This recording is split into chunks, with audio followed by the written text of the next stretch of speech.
So hello everyone and good morning सभी को। उम्मीद करता हूँ मेरी वॉइस प्रॉपर आ रही होगी सभी तक। एक बार कंफर्म करेंगे।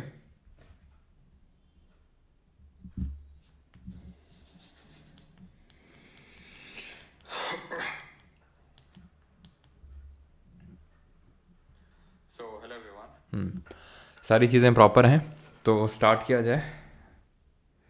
आ, इतनी जल्दी सर्दी कम हो गई है ना अभी थोड़ी सी, इसलिए चलो भाई तो स्टार्ट करते हैं। आज हम लोग करने वाले हैं रिवोल्ट ऑफ 1857। तो आई थिंक मैंने पिछले वाले बैच में इसको पहले पढ़ाया था, सोशलिस्ट रिफॉर्म मूवमेंट को बाद में पढ़ाया था, इसीलिए आप में से काफ़ी लोग कल बोल रहे थे कि सर 1857 का रिवोल्ट नहीं होगा क्या।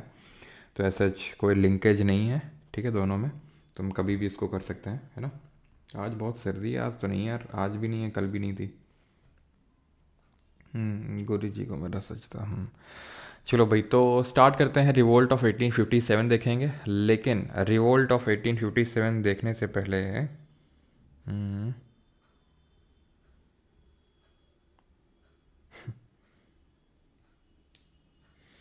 ठीक है, रिवोल्ट ऑफ 1857 देखने से पहले हम लोग यहाँ पे क्या करने वाले हैं। रिवोल्ट ऑफ 1857 देखने से पहले रिवोल्ट ऑफ 1857 से पहले जो कुछ रिवोल्ट हुए थे वो देखेंगे। दैट इज़ प्री 1857 के रिवोल्ट्स, यानी कि 1857 का जो रिवोल्ट हुआ था मेन रिवोल्ट, उससे पहले भी काफ़ी सारे छोटे छोटे रिवोल्ट हुए थे। वो क्यों हुए थे पहले हम वो जानते हैं, ठीक है। वो रिवोल्ट कौन कौन से थे वो तो हम देखेंगे ही, लेकिन पहले हम ये जानेंगे कि वो हुए क्यों थे। तो उसमें एक सबसे बड़ा जो रीज़न था दैट वाज लैंड रिफॉर्म्स, ठीक है। लैंड रिफॉर्म्स क्या है? अब देखो, रिफॉर्म के नाम पे जो ब्रिटिशर्स हैं इन्होंने क्या किया, लगान वसूलना शुरू किया, है ना। तुमने सुना होगा 2 गुना लगान देना पड़ेगा। अब ये लगान क्या होता है? लगान होता है काइंड ऑफ टैक्स, और ये ब्रिटिशर्स लेते थे लैंड टैक्स, लैंड रिफॉर्म के नाम पे, कि जो भी आप उपजाएंगे इस लैंड से उसके नाम पे आपको हमें टैक्स देना पड़ेगा। तो एक हमें 3 तरह की यहाँ पे लैंड रिफॉर्म्स पढ़ने हैं, या फिर 3 तरह के जो लैंड रेवेन्यू सिस्टम है, हम बोल सकते हैं कि लैंड से रेवेन्यू जनरेट करने के जो तरीके निकाले थे ब्रिटिशर ने, वो 3 तरीके थे। एक था परमानेंट सेटलमेंट, एक था रैयतवाड़ी सिस्टम, और एक था महालवाड़ी सिस्टम। एक एक करके समझते हैं। तो परमानेंट सेटलमेंट पे आते हैं। इसको कॉर्नवालिस लाया था 1793 में, 1793 में कॉर्नवालिस लाया था। और इसमें क्या प्रोविजन है, कहाँ पे लाया था? तो बंगाल, बिहार, उड़ीसा वाला जो रीजन है ना, यानी कि ये वाला जो रीजन है, यहाँ पे परमानेंट सेटलमेंट को लाया गया था 1793 में। इसमें क्या प्रोविजन था?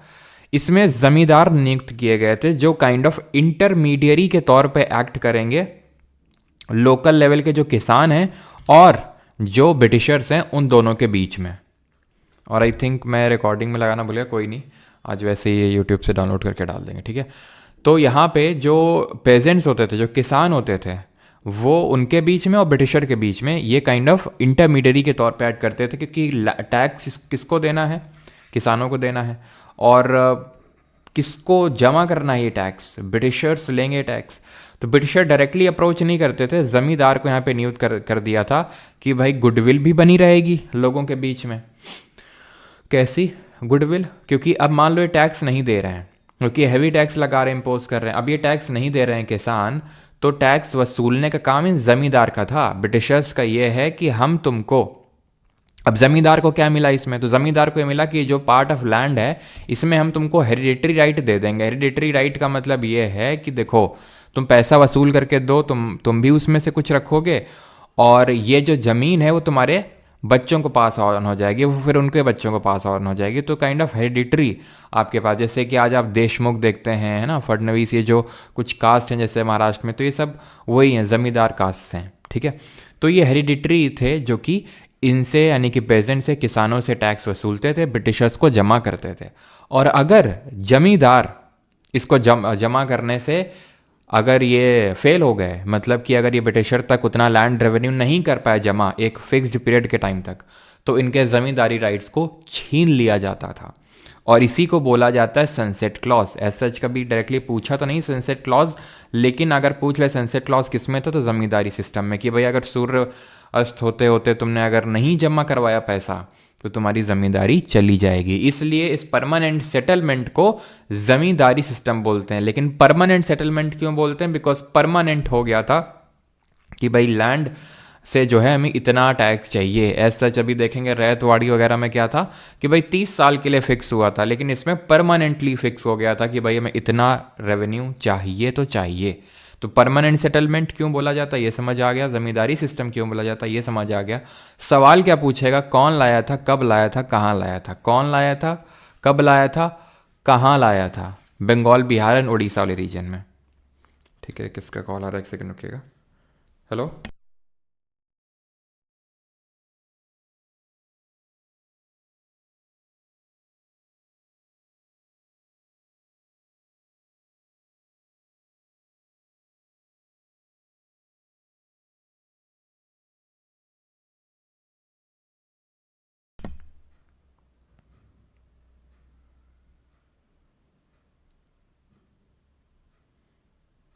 ठीक है, अभी तो वही सारी होगी ना।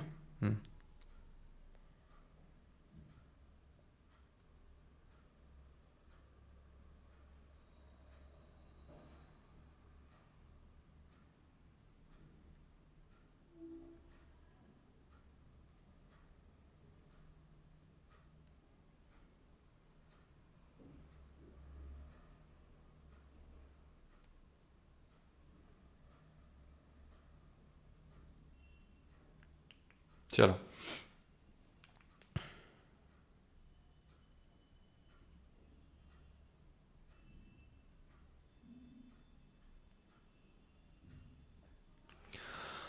तो ये समझ में आ गया आपको परमानेंट सेटलमेंट के बारे में, कि परमानेंट सेटलमेंट जो है कौन लाया, कब लाया और कहाँ पे आया।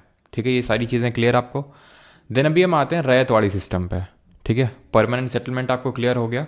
अब आते हैं रैयतवाड़ी सिस्टम। तो रैयतवाड़ी सिस्टम को लाए थे मुनरो एंड रीड। ठीक है, मुनरो एंड रीड लेके आए थे, और कब लेके आए थे? इन 1820। ठीक है, 1820 में रैयतवाड़ी सिस्टम लाया गया था। और इसको कहाँ पे लाया गया था? इसको लाया गया था जो आपका साउथ इंडिया है। साउथ इंडिया यानी कि जो तमिलनाडु का जो रीजन है, मेनली मद्रास, और साथ ही साथ महाराष्ट्र के कुछ पार्ट इसमें इंक्लूडेड थे। ये आपका बेस था रिकार्डियन थ्योरी ऑफ रेंट पे।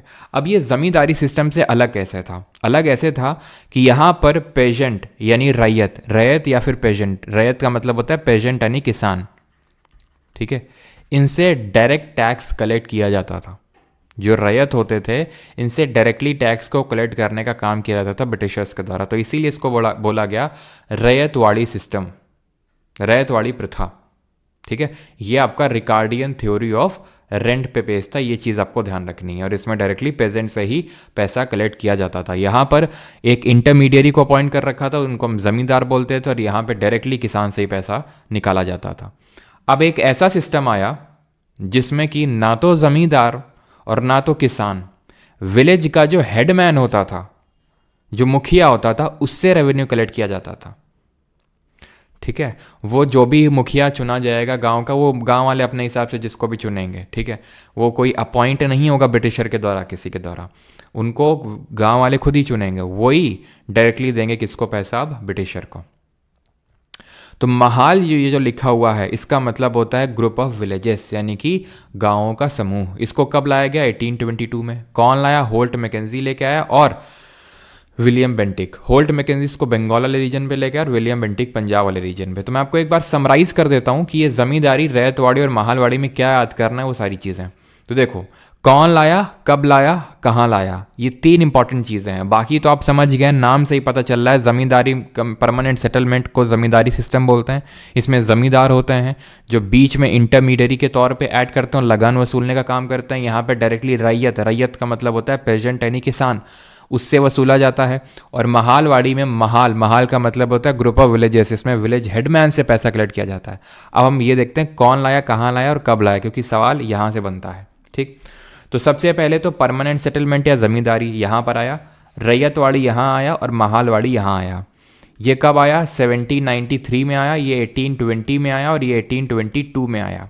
कौन लाया? कॉर्नवालिस लाया, मुनरो और रीड लाए, और इसको होल्ट मैकेंजी और विलियम बेंटिक लाए।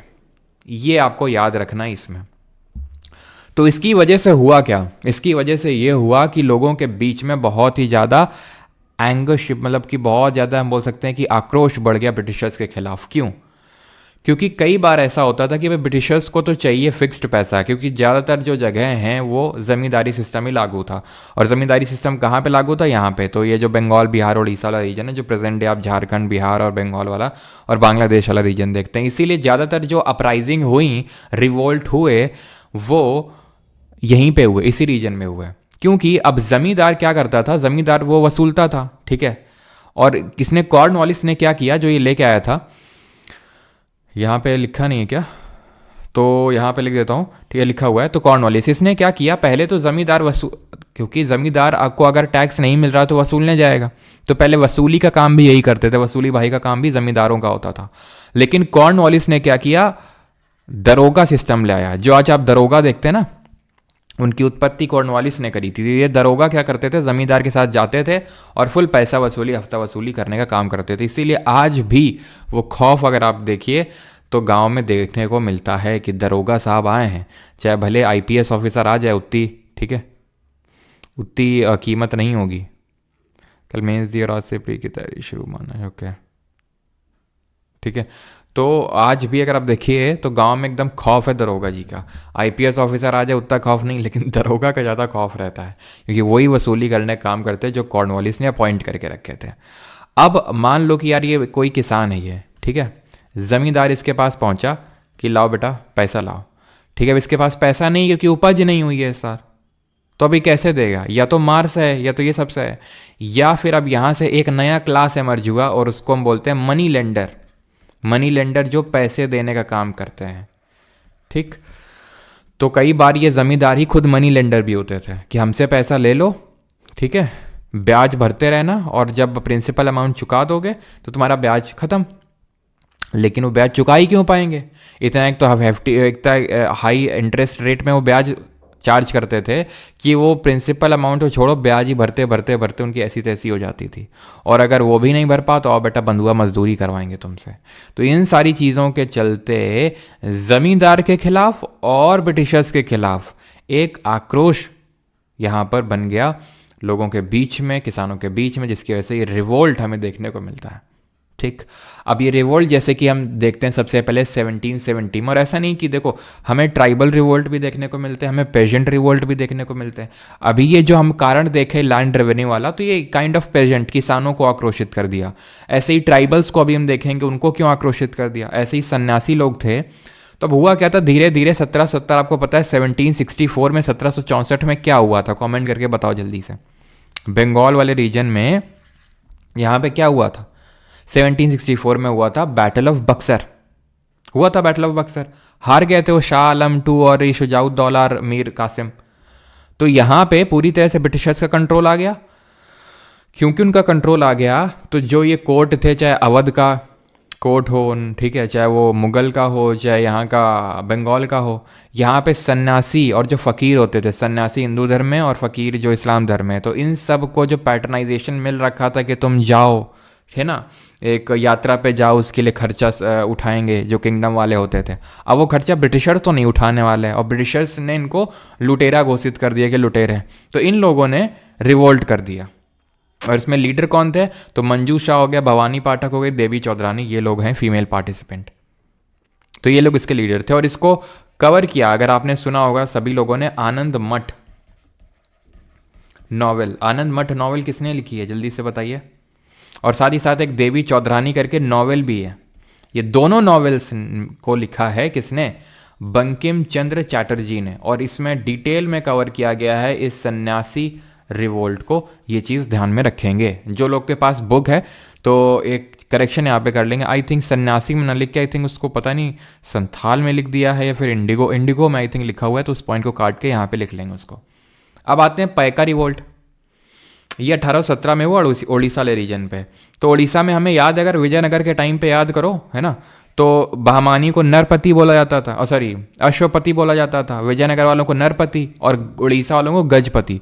तो ये गजपति जो रूलर्स थे ये ब्रिटिशर के अंडर में आ चुके थे सब्सिडियरी अलायंस वगैरह साइन करके।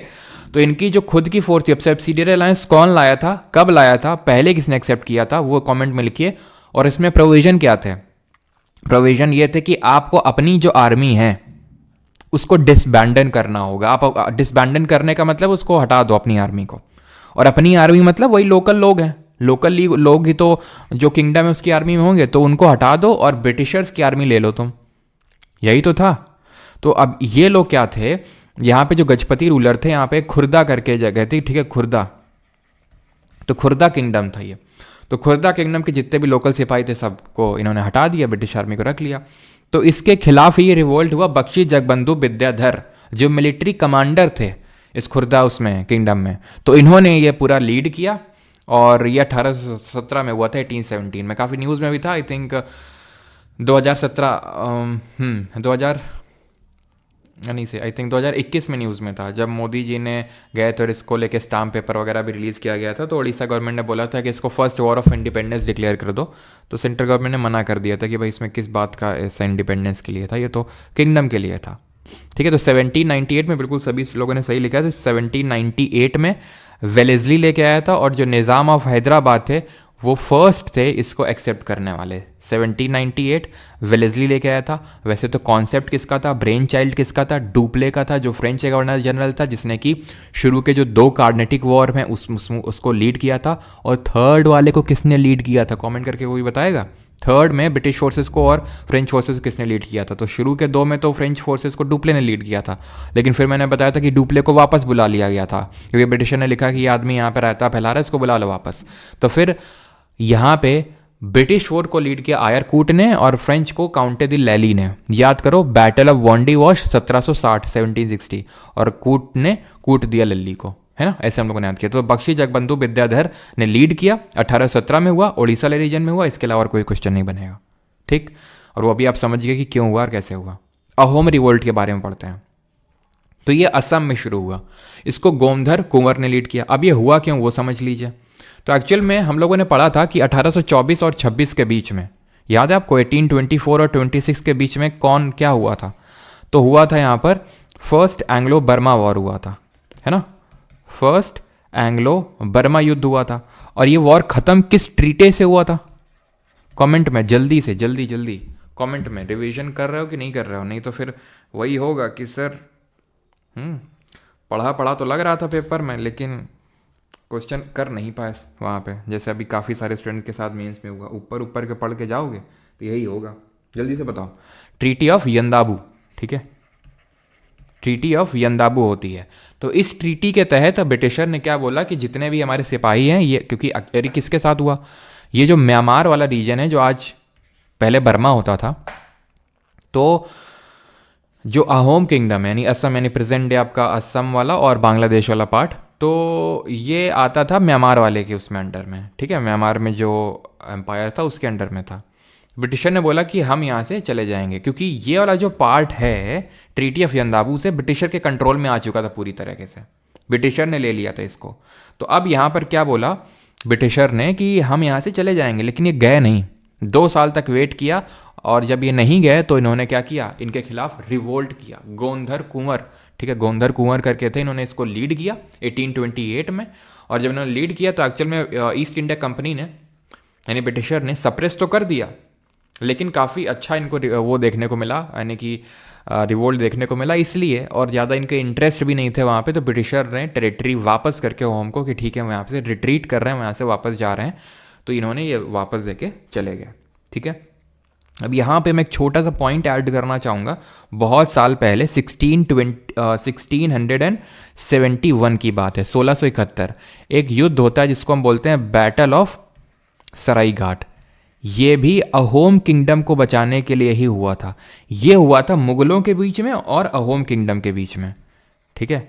मुगल्स, ये आई थिंक बताया भी था मैंने आपको, लेकिन यहाँ पे नोट कर लीजिए क्योंकि अहोम किंगडम की बात आ रही है। तो मुगल्स वर्सेस अहोम हुआ था, बैटल ऑफ सराइघाट 1671, और इसमें लीड किया था लचित बोरफुकन, बड़ा इंपॉर्टेंट पर्सनैलिटी है, ठीक है, NDA एकेडमी जो है बोरफुकन, एनडीए एकेडमी में, ठीक है, जो कैडेट्स होते हैं उसमें सबसे जो बड़ा एक अवार्ड होता है उनका, उस अवार्ड का नाम लचित बोरफुकन अवार्ड ही है। ठीक है, तो ध्यान रखेंगे, लचित बोरफुकन 1671 बैटल ऑफ सरायघाट। और कौन था इस समय मुगल? कौन था इस समय मुगल 1671 में? तो मुगल था इस समय औरंगजेब। ठीक है, लेकिन फोर्सेस को लीड कौन कर रहा था? राम सिंह।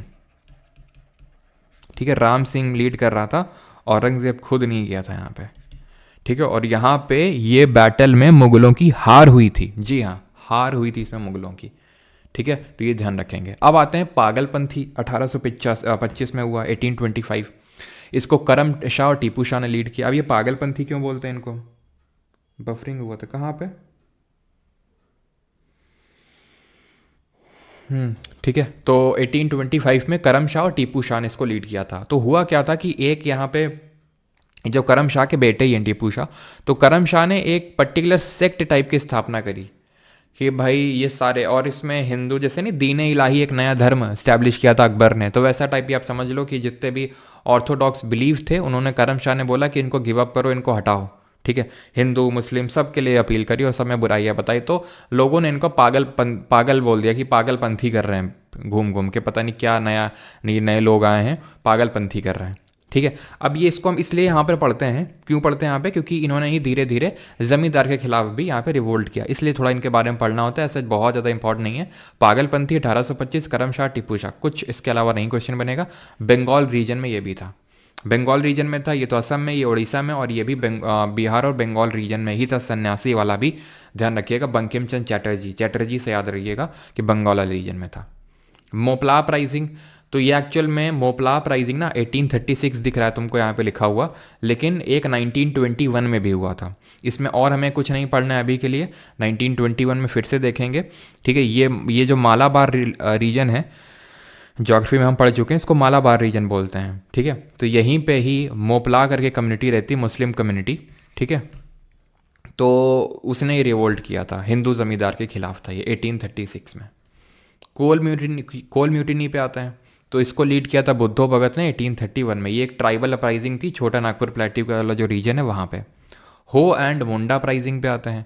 अब आपने मुंडा जी का तो नाम सुना ही होगा, भगवान बिरसा मुंडा इनको बोलते हैं, भगवान कंसिडर किया जाता है इनको ट्राइबल कम्युनिटी के द्वारा। और जो लोग झारखंड से, उनको तो वही रटा हुआ होगा नाम, वो तो हर किसी को पता होता है बिरसा मुंडा का नाम। वहाँ का रेल जो आपका एयरपोर्ट है उसका नाम भी बिरसा मुंडा एयरपोर्ट है। अभी एक हॉकी स्टेडियम भी बना है, जो सबसे बड़ा हॉकी स्टेडियम है ना। तो मुंडा जी इतने फेमस क्यों हैं? इसलिए फेमस हैं क्योंकि इन्होंने बहुत ही कम एज में, 20 साल की उम्र में ब्रिटिशर्स के खिलाफ मोर्चा खड़ा कर दिया था, लीडरशिप दे दी थी। किसको? संथाल। जब ये संथाल तो अभी हम आगे देखेंगे, जो ये मुंडा और हो और मुंडा जो ये ट्राइबल ग्रुप है इनको। अब था क्या यहाँ पे? देखो, ट्राइबल अपराइजिंग क्यों हुई थी? ब्रिटिशर्स को चाहिए था पैसा, तो इस वाले रीजन में, यानी कि ये वाला जो रीजन है, जिसको ये छोटा नागपुर प्लेट्यू वाला जो रीजन है, जिसको हम रूट स्टेट के नाम से जानते हैं, बिकॉज ये मिनरल रिच रीजन है, तो उस समय ब्रिटिशर्स इसके रिगार्डिंग उतना अवेयर थे नहीं, मिनरल्स के रिगार्डिंग। तो मिनरल को लेके ये सब कुछ नहीं हुआ था, मेन हुआ था एग्रीकल्चर को लेके। ब्रिटिशर्स को चाहिए था कि ये जो यहाँ पे जंगल खड़े इनको काटो, एग्रीकल्चर करो, एग्रीकल्चर होगा तो हमें टैक्स आएगा। तो इन्होंने क्या किया, जो ट्राइबल लैंड थी, जहाँ पर ट्राइबल्स रहते थे, वहाँ उस फॉरेस्ट लैंड को उन्होंने हटाना शुरू किया, और साथ ही साथ इन्होंने वहाँ पर एग्रीकल्चर स्टार्ट कर दिया। तो उसी के खिलाफ ये रिवोल्ट था। ठीक है, उसी के खिलाफ रिवोल्ट था। ये जो नक्सलवादी आज हम जानते हैं, नक्सलवादी, ये सब मतलब उसी से ओरिजिन ट्रेस बैक करते हैं, लेकिन एक्चुअल में उसके रीज़न कुछ और थे, उसको हम नक्सलिज्म से रिलेट नहीं कर सकते हैं टोटली, है ना, कि वो नक्सल और ये सब। आज जैसे कि गवर्नमेंट रोड बनाना चाहती है ट्राइबल्स के बेनिफिट के लिए, तो वहाँ पे हमें नक्सलिज्म देखने को मिलता है। ठीक है, नक्सलबाड़ी करके एक गांव है वेस्ट बंगाल में, वहीं से शुरू हुआ था, तो इसीलिए उसका नाम नक्सलिज्म पड़ गया है। सच कुछ कॉन्सेप्ट नहीं होता नक्सलिज्म का, नक्सलबाड़ी गांव है और वहाँ से नक्सलिज्म ख़त्म हो चुका है। लेकिन अभी बाकी जगहों में, जिनको हम ये रेड कॉरिडोर के नाम से जानते हैं, छत्तीसगढ़ और उड़ीसा और ये जो आंध्र वाले कुछ रीजन्स है वहाँ पर, तो आज, तब तो ब्रिटिशर अपने फ़ायदे के लिए करना चाहते थे, लेकिन आज तो गवर्नमेंट, चाहे कोई भी गवर्नमेंट रही हो, तो उसने किया है। लेकिन ये नक्सलिज्म को आउटर सपोर्ट भी मिलता है, चाइना और ये पाकिस्तान जैसे कंट्रीज़ को सपोर्ट करते हैं उस चीज़ को। खैर, तो हो एंड मुंडा प्राइजिंग को जो है इन्होंने लीड किया था। इनका जन्म हुआ था 1875 में। 1895 में इन्होंने लीडरशिप काइंड ऑफ स्टार्ट कर दी थी, यानी कि 20 साल की उम्र में। 15 नवंबर को इनका जन्म हुआ था, जिसको कि जनजातीय गौरव दिवस के रूप में मनाया जाता है। और अगर आपने ऑब्जर्व किया हो तो जो झारखंड है वो सन 2000 को बना था बिहार से अलग होके, और उसको 15 नवंबर को ही क्रिएट किया गया था। अगर आप देखेंगे तो झारखंड 15 नवंबर 2000 को क्रिएट हुआ था। ठीक है, डेथ हुई थी मुंडा जी की, बिरसा मुंडा जी की 1900 में। स्लो पॉइजन, यानी कि थोड़ा थोड़ा जहर दे दे के मार डाला था ब्रिटिशर ने इनको जेल में। ठीक है, तो ये चीज़ ध्यान रखेंगे कि मुंडा अपराइजिंग ये आपका यहाँ पे हुआ था, किसके अगेंस्ट में था? तो ये दीकू के अगेंस्ट में था। दीकू कौन थे? दीकू थे आउटसाइडर। आउटसाइडर कौन? जो बाहर से लोग आए हैं, जो बाहर से जमींदार आए हैं। तो अब एग्रीकल्चर होगा, एग्रीकल्चर आएगा तो ब्रिटिशर जमींदारों को छोड़ देंगे कि भाई जमींदार यहाँ से हमें निकाल देना तुम रेवेन्यू, वो डायरेक्ट नहीं कलेक्ट करेंगे। तो आउटसाइडर्स के खिलाफ था, जिनको दीकू बोला गया। ठीक है, और यहाँ पे जो खुंट कट्टी सिस्टम लाया गया था, कलेक्टिव ओनरशिप, वो इनकी चलती थी कि भाई हम कलेक्टिव ओनर हैं। ठीक है, कोई एक पर्टिकुलर ओनर नहीं है, और हम सब मिल के उगाएंगे, मिल के खाएंगे, मिल के रहेंगे। तो इसको खुंट कट्टी, आपने देखा होगा जो ट्राइबल कम्युनिटी होती है कहीं की भी हो, उसमें एक बड़ा एक बॉन्ड होता है, तगड़ा बॉन्ड होता है। ठीक है, कलेक्टिव ओनरशिप का, उसको हम खुंट कट्टी सिस्टम ये लोग बोलते थे। और ये दीकू के खिलाफ था, और इसको हम उलगुलान अपराइजिंग के नाम से भी जानते हैं। ये उलगुलान क्या होता है? तो उलगुलान का मतलब होता है तख्ता पलट कर देना। जैसे नहीं है, मैंने आपको शुरुआत में बताया था कि जैसे महमूद गजनवी आया था, तो क्या वो लेके आया था कि अल्लाह अकबर, ठीक है, अटैक कर दो ये काफिरों की लैंड को, एकदम काफिरों की जो भूमि इसको इस्लामिक लैंड में बदल दो। ठीक है, हिंदुओं में भी ये होता है जय भवानी ऐसे करके। तो जो काइंड ऑफ उलगुलान ही लोग बोलते थे, आज भी उलगुलान कई सारे ट्राइबल ग्रुप बोलते हैं उलगुलान। उलगुलान का मतलब है तख्ता पलट कर दो। ठीक है, तो उलगुलान अपराइजिंग के नाम से भी इसको जाना जाता है, जो 1899 तो नहीं 1895 में शुरू हुआ था। 1899 में इनको मतलब पकड़ लिया गया था, 1900 तक इनकी डेथ हो गई थी, स्लो पॉइजन दिया था ब्रिटिशर्स ने। ठीक है, अब आते हैं संथाल रेबेलियन। इन लोगों ने ब्रिटिशर्स को नाक में चने चबा दिए थे, 1855 में हुआ था, यानी 1857 रिवोल्ट से जस्ट पहले। और ये आप देखिए तो 1857 का बाद का है, लेकिन क्योंकि ट्राइबल अपराइजिंग पढ़ रहे हैं इसलिए इसको यहाँ पर देख लिया। ठीक है, संथाल रेबेलियन। अब संथाल रेबेलियन की अगर बात करें तो जो हमारी प्रेसिडेंट हैं करंटली, प्रेसिडेंट द्रौपदी मुर्मू जी, जो हमारी देश की पहली ट्राइबल प्रेसिडेंट हैं, वो एक्चुअल में इसी ट्राइब से बिलोंग करती हैं। ये थर्ड लार्जेस्ट ट्राइब है इंडिया में after Bhil and which tribe? Gond. Bhil और गोंड के बाद ये तीसरे नंबर की सबसे बड़ी ट्राइब है संथाल। ठीक है, अब ब्रिटिशर ने किया क्या? 1832 के अराउंड, 1832 के अराउंड इन्होंने देखा कि बड़ा फॉरेस्ट पार्ट है, इस संथाल ट्राइब को ले क्या है। ये संथाल ट्राइब कंबोडिया की मानी जाती है, इसका ओरिजिन हुआ था। तो ये लोग यहाँ पे संथाल को छोड़े, ब्रिटिशर्स मतलब ऐसा नहीं कंबोडिया से उठा के लाए, मतलब इस सराउंडिंग रीजन से इनको लेके आए कि क्योंकि ब्रिटिशर्स तो लैंड को क्लियर करेंगे नहीं, तो उन्होंने एक ऐसे ट्राइबल ग्रुप को पकड़ा जो इस फॉरेस्ट लैंड को तुरंत क्लियर कर सके। तो फॉरेस्ट लैंड को उन्होंने क्लियर करवाया। ठीक है, एक्चुअल में 1832 में जो आपका ये छोटा नागपुर प्लेट्यू का कुछ रीजन है, उसको दामिने को उसको क्या किया? कैटेगराइज कर दिया, उसको डिमार्केट कर दिया कि भाई ये लैंड है दामिने को। दामिने को, अगर आपको याद हो, किसने एक डिपार्टमेंट, एग्रीकल्चर डिपार्टमेंट स्टैब्लिश किया था? दीवाने को ही करके, याद करो जल्दी से। कल उसके रिगार्डिंग क्वेश्चन भी आया था मेंस में कि कौन था जो शेख मोइनुद्दीन चिश्ती की दरगाह में सबसे पहले गया था? तो इट वाज MBT, मोहम्मद बिन तुगलक, तो उसी ने शुरू किया था। तो इन लोगों ने डिमार्केट कर दिया एक लैंड को कि भाई ये दामिने को, यहाँ पर होगा एग्रीकल्चर। उनको उनके लिए यूज़ किया संथाल का कि फॉरेस्ट लैंड क्लियर करो और यहाँ पे उगाओ। अब वहाँ पे ठीक है, संथाल को छोड़ दिया, अब संथाल ही एग्रीकल्चर कर रहे हैं, लेकिन संथाल के ऊपर कौन रहेगा? जमींदार रहेगा। और जमींदार क्या करेगा? टैक्स कलेक्ट करेगा, लगान वसूलेगा। अब जमींदार क्या करेगा? ऑपरेसिव तरीके से, वो मैंने पीछे आपको बताया है किस तरह से ज़मींदार का ऑपरेशन रहता था, टैक्स दो, नहीं है तो फिर हमसे लोन लो, और ये जो पूरा सब चलता था। तो संथाल रेबेलियन इस तरह से 1855 में शुरू होता है, और इसको लीड करते हैं सिद्धू और कन्हू मुर्मू। और भी दो भाई थे इनके, लेकिन उनके बारे में हमें ऐसे जानने की ज़रूरत नहीं है। सिद्धू और कन्हू मुर्मू का नाम याद रखना। जो हमारी राष्ट्रपति हैं द्रौपदी मुर्मू, वो इसी ट्राइब से बिलोंग करती हैं। ठीक है, तो संथाल ने इनका गेम बजाया, कायदे से गेम बजाया, लेकिन एट दी एंड, क्योंकि इनके पास उतनी बेटर आर्टिलरी तो थी नहीं, धनुष बाण ही थे, तो उससे तो ब्रिटिशर्स को हरा नहीं सकते थे। तो फाइनली ब्रिटिशर ने इन पे जो है, और क्योंकि जो लोकल भी किंग वगैरह थे, उन्होंने भी ब्रिटिशर्स का ही सपोर्ट दिया। एंड एट लास्ट, ये भी पोस्ट 1857 ही हुआ था, लेकिन इसको भी देख लेते हैं, देन 1857 पे आते हैं। एंड दैट इज़ 1859 का रिवोल्ट, 1859 की। Santhal is burning, Santhal is burning, yes yes yes. क्या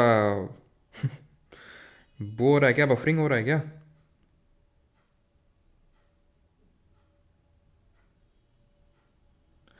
सर कल मेंस था, एक भी निट्टो काम नहीं आया, तो बेटा हम क्या करें? सर्टिफिकेट लेके दे दें कि बेटा आनंद के पेपर में निट्टो काम नहीं आया है, और इससे तुम्हारा सिलेक्शन हो जाए तो बताओ, सर्टिफिकेट लिख के दे दें।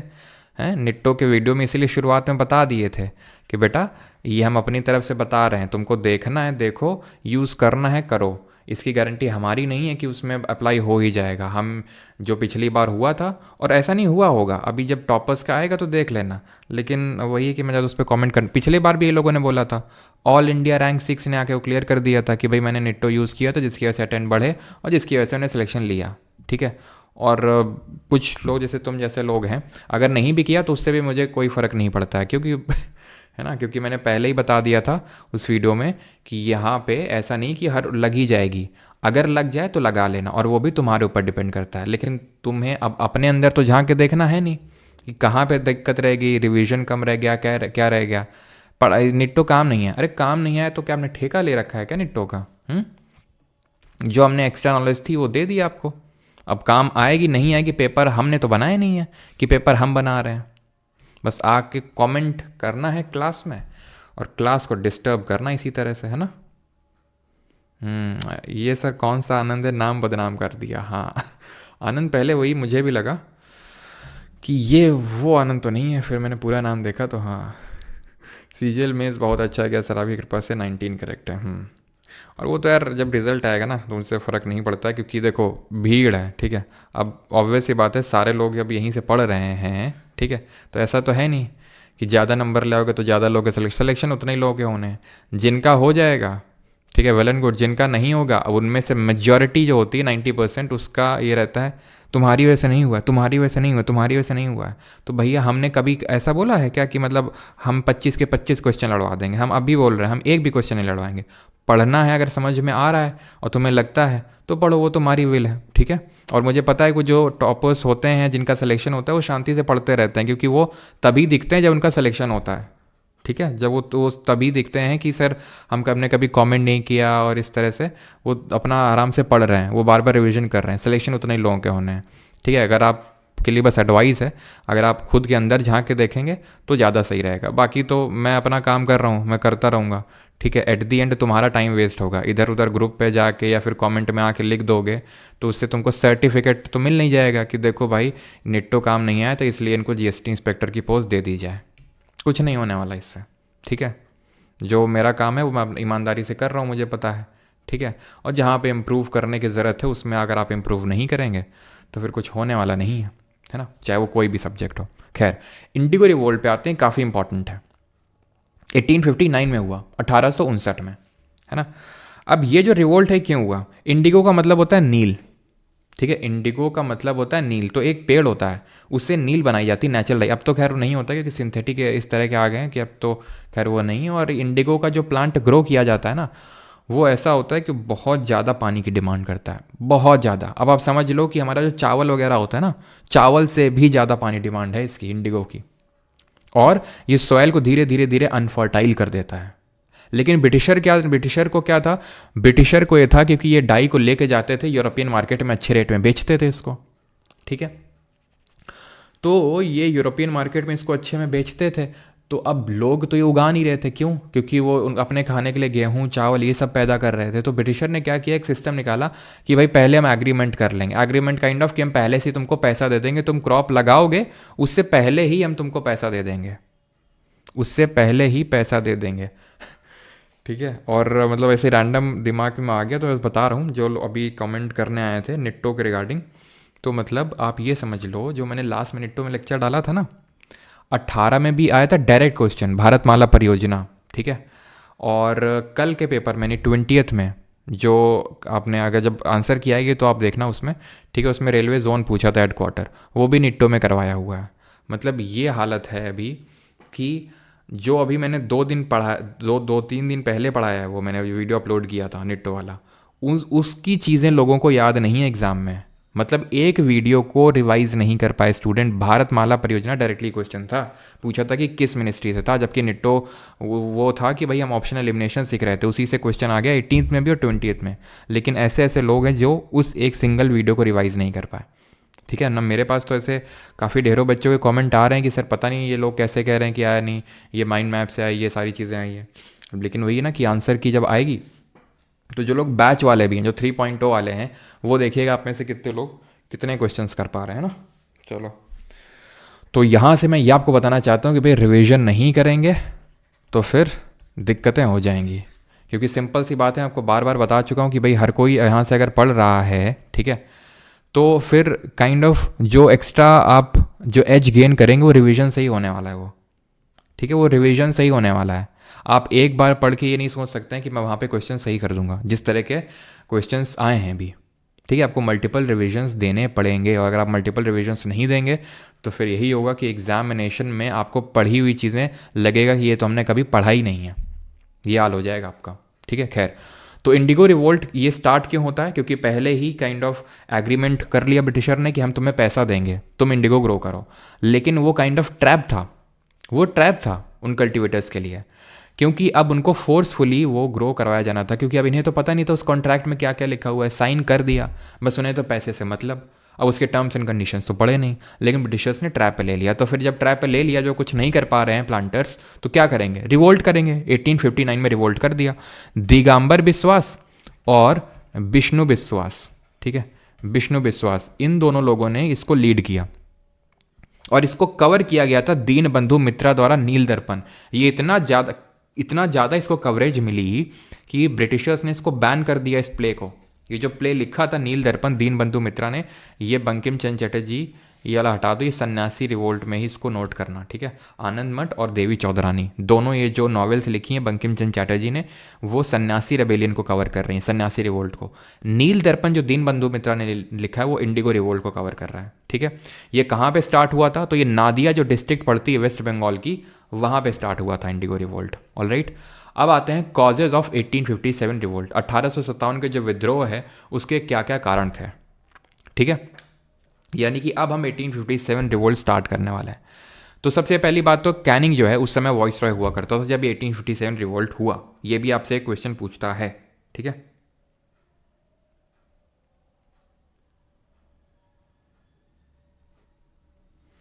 रिवीजन कैसे करें सर, कुछ बता दीजिए ना प्लीज़। अब रिवीजन नहीं होगा तो मैं खुद कराऊंगा, वैसे तो यार आपको खुद करना ही पड़ेगा।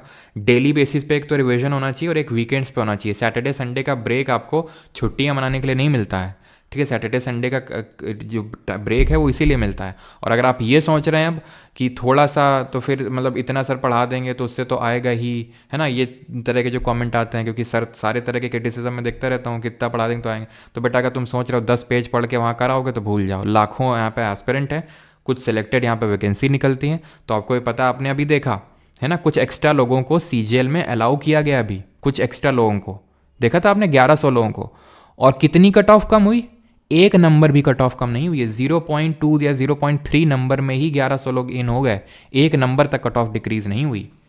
ये समझ लो आप, तो कितना भयंकर कंपटीशन है कि 0.55 मार्क्स में। अभी एक स्टूडेंट का मेरे पास मैसेज आया था, ठीक है, नहीं होगा तो मैं स्क्रीनशॉट पोस्ट करूंगा। She is posted in Chennai, GST department में है। ठीक है, वो बोल रही थी कि सर 0.5 मार्क्स से दिल्ली रह गया था 2022 वाले एग्ज़ाम में, और अभी वो एग्ज़ाम दे के आई है तो उतना अच्छा नहीं हुआ, क्योंकि मतलब आई थिंक 320 या 325 में तो हो तो जाना चाहिए, लेकिन जो डिज़ायर्ड पोस्ट है, होम जो लोकेशन है, वो नहीं मिल पाएगी। ठीक है, तो आप समझ सकते हैं 0.5 मार्क्स की वजह से वो चेन्नई में पड़ी हुई हैं GST डिपार्टमेंट, और बोल रही कि यहाँ कोई फ्रेंड नहीं है और बड़ा पूरा अलग कल्चर है और MP जाना नहीं तो मैं जॉब से रिज़ाइन कर दूंगी। ठीक है, क्यों? क्योंकि 0.5 अगर मार्क्स होते तो आप समझ लो दिल्ली में, तो 0.5 मार्क्स की यहाँ पर वैल्यू है, तो आप उसको नेगेट नहीं कर सकते हैं। एट दी एंड आपको हार्डवर्क तो करना पड़ेगा। जहाँ पे लैक्स ऑफ एस्पिरेंट है, पहले हो जाता था कि पहले में जिसके पास GK के सोर्सेज लग गए या फिर तुक्का लग गया। ठीक है, अब मैं अपने वही ना कि अपने मुंह कोई बड़ी बात नहीं कर रहा हूँ, लेकिन आप देख सकते हैं 2022 के बाद चीज़ें GK में पूछी वही जा रही हैं, वैसे ही पूछी जा रही हैं, टफनेस लेवल बढ़ा है, लेकिन GK में लोगों का जो एवरेज नंबर है वो आप देखिए कितना शूट अप किया है। ठीक है, 2022 और अभी का पेपर देखिए, ठीक है, अभी जो हुआ है 2022 से काफ़ी टफ ही है पेपर, लेकिन 2022 में लोगों के मार्क्स देखेंगे जीके में, और अभी देखिएगा जब रिजल्ट आएगा तो आपको खुद ही समझ में आ जाएगा। ठीक है, जो 2023 का पेपर हुआ था वो रिलेटिवली थोड़ा ईजियर साइड में था, लेकिन फिर भी 60+ लोग लेके आए थे, इतना भी ईजी नहीं था, लेकिन फिर भी 60+ लोग गए थे। और अभी देखिएगा स्टूडेंट ही, ठीक है, इस परमार एसएससी से ही कितने मार्क्स लेके आते हैं, ठीक है, तो वो आप ही लोगों में से हैं। बिल्कुल मैं इस बात पे एग्री करता हूँ कि लक फैक्टर होता है, ठीक है, क्वेश्चन ट्रिकी होते हैं, जब आप एग्जाम में बैठे होते हैं तो समझ नहीं आता है क्वेश्चन, लेकिन वो करना पड़ेगा रिवीजन मल्टीपल टाइम्स, नहीं करेंगे तो कोई और आपसे आगे निकल जाएगा। सिंपल सा खेल है, क्योंकि सिलेक्शन उतने ही लेने हैं। अब अगर सारी जनता अगर मुझसे पढ़ने भी लगेगी तो मैं सारी जनता का सिलेक्शन नहीं करा पाऊंगा, सिलेक्शन सिर्फ उतने ही लोगों के होने हैं। बस बात ये है कि अब कौन अच्छे से रिवाइज कर रहा है, ठीक है। पहले ये था कि भाई 2023 में बहुत लोगों को नहीं पता था मेरे बारे में, तो भाई जिन लोगों को पता लग गया तो उनके काफ़ी बढ़िया मार्क्स आ गए। अभी तो ऑलमोस्ट सबको पता है, सबको ही पढ़ रहा है, तो फिर डिफरेंस कहाँ क्रिएट होगा। मैं बार बार बोल रहा था, जो रिवीजन अच्छे से करेगा डिफरेंस वहाँ क्रिएट होगा। और 25 के 25 क्वेश्चन मैं भी कभी नहीं बढ़वा सकता हूँ, क्योंकि और ये नहीं कि एसएससी, क्योंकि एसएससी बड़ा वो है, एसएससी कुछ नहीं है, ठीक है। मैं खुद 25 क्वेश्चन बना दूंगा, एसएससी एक क्वेश्चन नहीं कर पाएगा। 25 क्वेश्चन अगर बनाने पे आ गया जीके का, ऐसा ऐसा फैक्ट पूछ लूँगा, तब है कि भाई एसएससी ने घुमा दिया कि भाई आप ऐसे, जैसे यूपीएससी घुमाता है, वो पूछता वही है, कोई आउट ऑफ द बॉक्स नहीं पूछेगा, वो यही पूछ लेगा परमानेंट सेटलमेंट जो अभी हमने पढ़ा, और ऐसा पूछे कि हम कर नहीं पाएंगे। और एसएससी भी ऐसा है, लेकिन एसएससी क्या पूछेगा एकदम कि भाई जैसे अभी उसने पूछा सेल वाले में, भाई उसमें ईयर पूछ लिया एकदम, बहुत ही जो फ्लूइड मोज़ाइक मॉडल है कि उसका ईयर बता दो। अब ऐसे तो मैं पूछ लूँ इसका ईयर छोड़ो, अब डेट बता दो, फिर हम पूछ लूँगा कि भाई वो जब थे तो जो जिस कमरे में तो उसका कलर क्या था। तो ये तो एक इलॉजिकल क्वेश्चन हो गया। तो 4-5 क्वेश्चन या फिर कभी कभी जैसे 18th वाले में ज़्यादा इलॉजिकल क्वेश्चन हो गया, तो उस पर मेरा कंट्रोल थोड़ी ना है। मेरा कंट्रोल तो इसमें है कि भाई जो दायरा है पूछे जाने का, जो रेलेवेंट क्वेश्चन पूछे जाने का दायरा है, उस दायरे में मैं आपको सब कुछ करवा दूं, सो दैट वो गलत ना हो। अब वहाँ से जो स्टूडेंट उसको अच्छे से रिवाइज नहीं करेगा तो उसका सिलेक्शन फिर नहीं होगा, और जो उसको अच्छे से रिवाइज करके जो बाकी के क्वेश्चंस जो दायरे के बियॉन्ड हैं, उनमें से अगर 2-3 क्वेश्चन एक्स्ट्रा निकाल लेगा, चाहे वो ट्रिक लगा के निट्टो की या खुद की, या फिर अगर दिन अच्छा हो गया, वो एक एक्स्ट्रा एज दे देगा। क्योंकि कुछ क्वेश्चन पे तो किसी का कंट्रोल नहीं है। 25 में 25 तो मैं कभी, वैसे तो मैंने कभी एक भी क्वेश्चन पे क्लेम नहीं किया कि मैं वो करवा दूंगा। वो आपको पता है कि भाई पढ़ाने का तरीका क्या है और कैसा क्या है, ठीक है, रिजल्ट में, तो उस हिसाब से आप पढ़ रहे हो। लेकिन 25 कोई नहीं बढ़वा सकता है, ठीक है। और वो मैं आपको बात पहले ही बता चुका हूँ, क्योंकि वो इररेलेवेंट क्वेश्चन अगर आ गया तो फिर कहाँ तक जाओगे आप, ठीक है। अब उसका ईयर पूछ लिया, इसका ईयर पूछ लिया, 11th का एक क्वेश्चन, 12th साइंस का एक क्वेश्चन पूछ लिया, उसके लिए हम 11th 12th की साइंस थोड़ी ना पढ़ने लग जाएंगे, ठीक है। और जो स्टूडेंट अभी जैसे फॉर एग्जांपल पेपर हुआ, ठीक है, और जो ये बोल रहे हैं कि मतलब वैसे तो अभी उतने ज़्यादा क्वेश्चन देखे नहीं है, लेकिन कई लोग की आदत होती है जैसे एक क्वेश्चन 12th का साइंस का देख लेंगे, सर इसमें तो 12th का आपने तो पढ़ा ही नहीं, तो बेटा हम पढ़ा देंगे तो तुम पढ़ लोगे 11th 12th का। मैथ्स, रीजनिंग और इंग्लिश इनको कौन पढ़ेगा जो आसान आ रहे हैं, ठीक है। तो लॉजिकल रहेंगे तो ज़्यादा सही रहेगा, नहीं तो फिर इधर उधर के कमेंट करने से आपका सिर्फ टाइम वेस्ट ही है, ठीक है। ये मैं आप लोगों को बता रहा हूँ सो दैट कि आप पहले ही समझ जाएं इन चीज़ को लेके, है ना। वैसे मैं ज़्यादा ये सब बातें करता नहीं हूँ लेक्चर के बीच में, लेकिन अभी करनी पड़ रही हैं, ठीक है। क्योंकि जब 20th का मतलब बच्चे पेपर दे के आए सीजीएल मेंस का, तो उन्होंने मतलब काफ़ी सारे बच्चों ने लिखा कि सर 18th वाले हम इधर उधर टेलीग्राम ग्रुप में ज्वाइन है, और कमेंट देख के हम थोड़े डर गए थे। डर इस सेंस में गए थे कि मतलब वहाँ पे जो बातें चल रही थी उस हिसाब से, लेकिन हमें तो पेपर डुएबल लगा, जो हमने चीज़ें करी उसी से करी। 2-3 क्वेश्चन थोड़े से थे इररेलेवेंट टाइप थे, और वो होंगे, वो हमेशा होंगे, ठीक है। हमारा ये है कि अगर 1857 रिवोल्ट से क्वेश्चन आया है और वो अगर हमसे नहीं बन रहा है, देन दिक्कत है, ठीक है। अब लोग आए जब पेपर देखे, सर वो मोइनुद्दीन चिश्ती वाला सर पता नहीं कहाँ से पूछ लिया, इसीलिए पोस्ट किया था वो, ठीक है, इसीलिए पोस्ट किया था। देख लो कि जो अभी एमटीएस के भी महीने भर पहले पढ़ाएं, वहीं से सवाल था।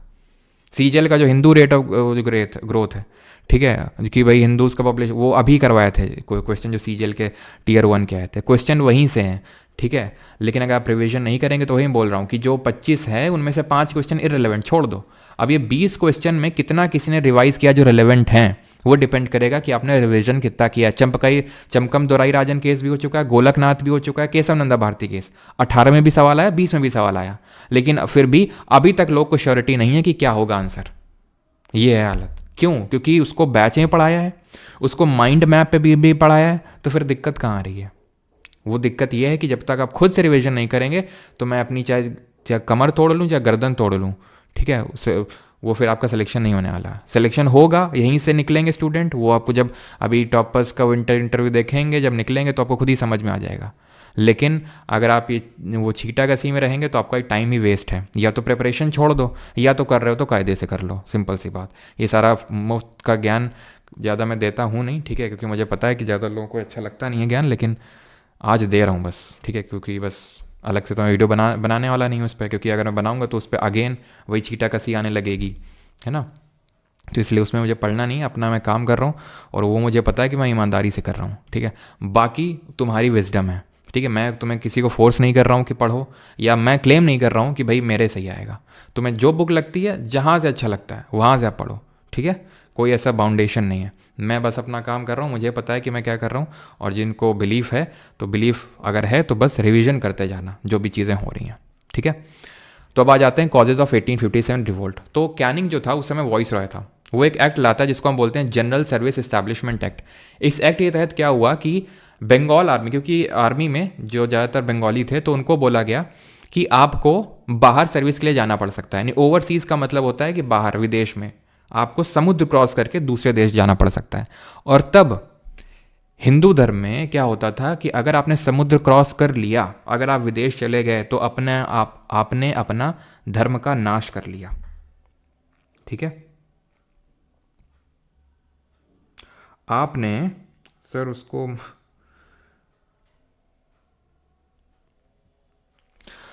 तो उसने अपने धर्म का नाश कर लिया। ये था जनरल सर्विस एस्टैब्लिशमेंट एक्ट, ठीक है। तो ये एक पॉलिसी थी जिसके वजह से जो सिपाही थे, क्योंकि ये जो 1857 का रिवोल्ट है, इसको हम सीपॉय म्यूटिनी के नाम से भी जानते हैं, यानी कि सिपाही विद्रोह के नाम से भी जानते हैं, म्यूटिनी, सिपाही विद्रोह।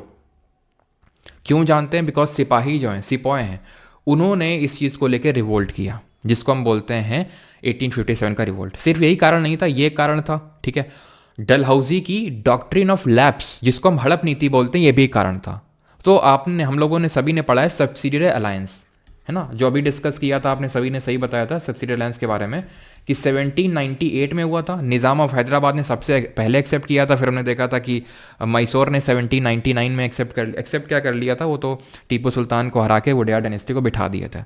तो उसी की तरह ये था डॉक्ट्रिन ऑफ लैप्स। ये क्या था, ब्रिटिशर्स बड़े शातिर थे। जैसे कि होते ना जो लोग, तुमने देखा होगा, जो लोग की पैसे लेने की आदत होती है, जो एकदम वो होते हैं, एकदम माहिर होते हैं इस खेल में, तो वो क्या करते हैं, ठीक है, जो पैसे लौटाते नहीं है, पैसे कोई भी ले लेता है वो कभी लौटाता नहीं, चाहे वो कोई भी हो। ये रीति का रिवाज है, विधि का विधान है, ठीक है। तो यहाँ पे क्या है कि जैसे मान लो कोई भी तुमसे पैसे लेने आता है, तो जो मतलब एकदम होते हैं ना माहिर खिलाड़ी इसमें, जो रिपीटेटिवली बार बार पैसे लेने में एकदम माहिर है, तो क्या करेंगे, पहले थोड़ा सा अमाउंट लेंगे, वो तुरंत वापस करेंगे आपको बिना पूछे, ठीक है। आपको काइंड ऑफ ट्रस्ट आ जाएगा, यार बंदा तो सही आ रही है, तुरंत ले रहा है, मतलब ये ऐसा होना चाहिए आदमी को, पैसे लेते ही तुरंत देखो उसने दे दिया। लेकिन अब वो क्या करेगा, अगली बार हो सकता है फिर से ये चीज़ करे, छोटा अमाउंट ले, वापस कर दे तुरंत। अब वो जब अगली बार आएगा ना, जब उसको मारनी है, तो बड़ा अमाउंट लेगा और गायब, ठीक है। अब उसका फ़ोन जो है उठेगा नहीं, चाहे तुम कितनी बार भी कॉल कर लो, या तो स्विच ऑफ हो जाएगा या बंदा गायब। तो वैसा टाइप ही ब्रिटिशर ने यहाँ पर रणनीति अपनाई कि जो भी ये प्रिंसली स्टेट थे, जो किंगडम्स थे, इनको पहले थोड़ा सा लालच दिया कि भाई क्यों अपना आर्मी यार तुम लगाए हो, खर्चा पानी सब करते हो, हमारी आर्मी लो, कोई दिक्कत नहीं होगी। और दिक्कत हुई भी नहीं शुरू में, दिक्कत तो बाद में शुरू हुई, सब्सिडियरी लाइन से भी। और डॉक्ट्रिन ऑफ लैप्स में तो ये था कि अगर कोई किंग है, ठीक है, उसका नेचुरल हायर नहीं, नेचुरल हायर का मतलब ये है कि अगर उसका कोई संतान नहीं है, बेटा नहीं है, बेटी नहीं है, वैसे तो बेटा ही थ्रोन पे बैठता था, बेटा नहीं है, तो अगर या तो बेटा नहीं है ही नहीं, या तो अगर एडॉप्टेड सन है, मतलब गोद लिया हुआ है, तो उस केस में ब्रिटिशर्स उस एडॉप्टेड सन को कोई अधिकार नहीं देंगे, या फिर उन पे ही, ब्रिटिशर पे ही ये पूरा अधिकार है कि वो अधिकार दें ना दें, और फिर क्यों ही देंगे, यानी कि वो किंगडम एक तरह से ब्रिटिशर के हाथ में चला जाएगा। ये था डॉक्ट्रिन ऑफ लैप्स, जिसको कौन लेके आया, ये डलहौजी लेके आया। कब लेके आया, 1848 में लेके आया और 1848 में लेके आया। और इसके टाइम पे कल मैंने एक एक्ट पढ़ाया था, वो कौन सा एक्ट था जो पास हुआ था, तो 1848 में लेके आया। सतारा सबसे पहले कैप्चर हुआ 1848 में, 1849 में संबलपुर और जैतपुर हुआ, 1852 में उदयपुर हुआ, और 1853 में झांसी हुआ। धीरे धीरे धीरे धीरे इस तरह से किंगडम साथ में जाते गए। इसी बंदे ने बोला था कि Awadh is like that cherry, is like a cherry which is just to be dropped, which is just to be dropped in the mouth of Britishers. ठीक है, dropped in the mouth of Britishers, मतलब कि अवध जो है वो लटकती हुई cherry की तरह है जो ब्रिटिशर के मुंह में गिरने वाली है, क्योंकि इसने क्या किया था, अवध में थे अवध के नवाब। ठीक है, तो अवध के जो नवाब थे उनके बड़े नवाबी शौक थे, वाजिद अली शाह नाम था उनका। ठीक है, जो लास्ट नवाब थे अवध के उनका नाम था नवाब वाजिद अली शाह। ये वाजिद अली शाह के बारे में जैसे एक स्टोरी फेमस है, चलो तो बाद में भी बताते हैं, लेकिन वाजिद अली शाह क्या थे, बड़े नवाबी शौक वाले थे ये। ठीक है, तो ब्रिटिशर्स ने इनसे बोला कि देखो यार वाजिद अली शाह, तुम यार ढंग से रूल नहीं कर पा रहे हो। पहले तो इनके कोर्ट में जो एक ब्रिटिशर था, क्योंकि पूरी ब्रिटिश आर्मी इन्हीं के कोर्ट में थी, क्योंकि ये भी अगर आपको याद हो सबसिडी अलायंस एक्सेप्ट कर चुके थे 1801 में, याद है ना, अवध ने सबसिडी अलायंस 1801 में एक्सेप्ट किया था। तो ब्रिटिश आर्मी परमानेंटली स्टेशन थी, तो डलहौजी ने बोला एक रिपोर्ट जरा बना के भेजो, कैसी कि किस तरह से वाजिद अली शाह के अंडर में उतना ढंग से गवर्न कर नहीं पा रहे हैं। तो उसने रिपोर्ट बना के भेजी, तो सब फॉर्मल कागजी वो होती हैं दिखावटी टाइप। तो डलहौजी ने बोला ये सब क्या चल रहा है, देखो इसने रिपोर्ट बना के हमें भेजी कि तुम ढंग से गवर्न नहीं कर पा रहे हो, निकलो यहाँ से, अब हट जाओ बेटा, भाग जाओ यहाँ से, नहीं तो बहुत मारे जाओगे। अब यहाँ हम आएंगे, क्योंकि तुम लोग जो हैं तुम्हारे अंडर में ढंग से मतलब वो नहीं है, प्रजा तुम्हारी खुश नहीं है, तो तुम ढंग से गवर्न नहीं कर पा रहे हो। नहीं कि मिस गवर्नेंस के चलते अवध फाइनली 1856 में आ गया, किसके अंडर में, ब्रिटिशर के अंडर में। क्या हवाला देते हुए कि मिस गवर्नेंस का हवाला देते हुए। और इनके बारे में जो स्टोरी फेमस है वो ये है कि जब ब्रिटिशर यहाँ पे आए, ठीक है, तो भाई साहब भाग नहीं पाए। क्यों? क्योंकि इनको कोई जूती पहनाने वाला नहीं था किंगडम में, मतलब इनके बारे में स्टोरी फेमस है। तो इनको फिर उठा के ले गए ब्रिटिशर और कलकत्ता में जेल में डाल दिया इनको, वाजिद अली शाह। लेकिन इनकी जो बेगम है हज़रत महल, वो यहीं पे रुक गई लखनऊ में, और यही फिर 1857 का विद्रोह में लखनऊ से लीड करती इनकी जो वाइफ है। ठीक है, तो और ब्रिटिशर की ये मेंटालिटी थी, जो ब्रिटिश फोर्सेस थी उसमें से ब्रिटिशर्स की भी आर्मी थी और इंडियन भी आर्मी थी। ब्रिटिशर्स कुछ थे, इंडियंस बहुत ज़्यादा थे आर्मी में। तो इनके बीच में रेशियल डिस्क्रिमिनेशन होता था, किनके बीच में, ब्रिटिश सोल्जर्स और इंडियन सोल्जर्स के बीच में। और फाइनली जो चिंगारी का काम किया, अब ये सारी चीज़ें उबल तो रही थी, ठीक है, ये चीज़ें धीरे धीरे राइज तो हो रही थी इनके खिलाफ जो आक्रोश है, लेकिन इस चीज़ ने क्या कर दिया, चिंगारी लगा दी उस पर्टिकुलर, बोल सकते हैं कि उसमें आग में, और इसको और बड़ा कर दिया। यानी कि it is the immediate cause, तात्कालिक कारण ऑफ 1857 रिवोल्ट। ये क्या है, इंट्रोडक्शन ऑफ एनफील्ड राइफल। ये एनफील्ड राइफल क्या है, तो एक्चुअल में क्या होता है कि कार्ट्रिज होता है, ठीक है, जब बंदूक में क्या होता है, मसाला भरना होता है, मसाला भर के गोली डालनी होती है, देन वो चलानी होती है। तो मसाला एक कार्ट्रिज में आता है, वो कार्ट्रिज को मुंह से खोलना पड़ता है, ठीक है, और उस वहाँ पे जिस चीज़ को मुंह से खोलना पड़ता है उसमें ये माना गया, इन लोगों ने बोला, सभी लोगों ने, ठीक है, किसने, ब्रिटिशर ने नहीं, ब्रिटिशर ने तो मना किया था इस चीज़ को, लेकिन ऐसा नहीं है, लेकिन ऐसा बात फैल गई कि इसमें सूअर का और गाय का मांस है। जो गाय का मांस है वो हिंदू धर्म में बहुत प्रोहिबिटेड है, आपको पता है, बीफ। और जो पिग है, जिसको पिग का जो मीट है उसको हम पोर्क बोलते हैं, ठीक है, जैसे बीफ बोलते हैं गाय के मांस को, तो सूअर के मांस को हम पोर्क बोलते हैं। तो ये बहुत ज़्यादा प्रोहिबिटेड है उस इस्लाम धर्म में, तो इससे ये इसको यूज़ किया जा रहा है। तो इसके चलते क्या हुआ, सारे सिपाही भड़क गए। अब मैं आपको पहले ये वीडियो दिखाता हूँ, इस वीडियो को देखिए, ठीक है, हो सकता है साउंड नहीं होगा इसमें क्योंकि फिर कॉपीराइट का थोड़ा इश्यू होता है। तो आप यहाँ पे देखेंगे, ये आप देख पा रहे हैं, ये कारतूस है, कार्ट्रिज, ठीक है, इसको मुंह से बंदा खोलेगा ये, ठीक है, आप देखेंगे इसको मुंह से खोला जाएगा अभी। तो इसी में ये बोला, इन लोगों ने बात फैल गई इन लोगों के बीच में, ठीक है, कि या तो ये सूअर या तो ये देखो, है ना, सूअर या फिर गाय का। ये मंगल पांडे का रोल कर रहा है आमिर खान।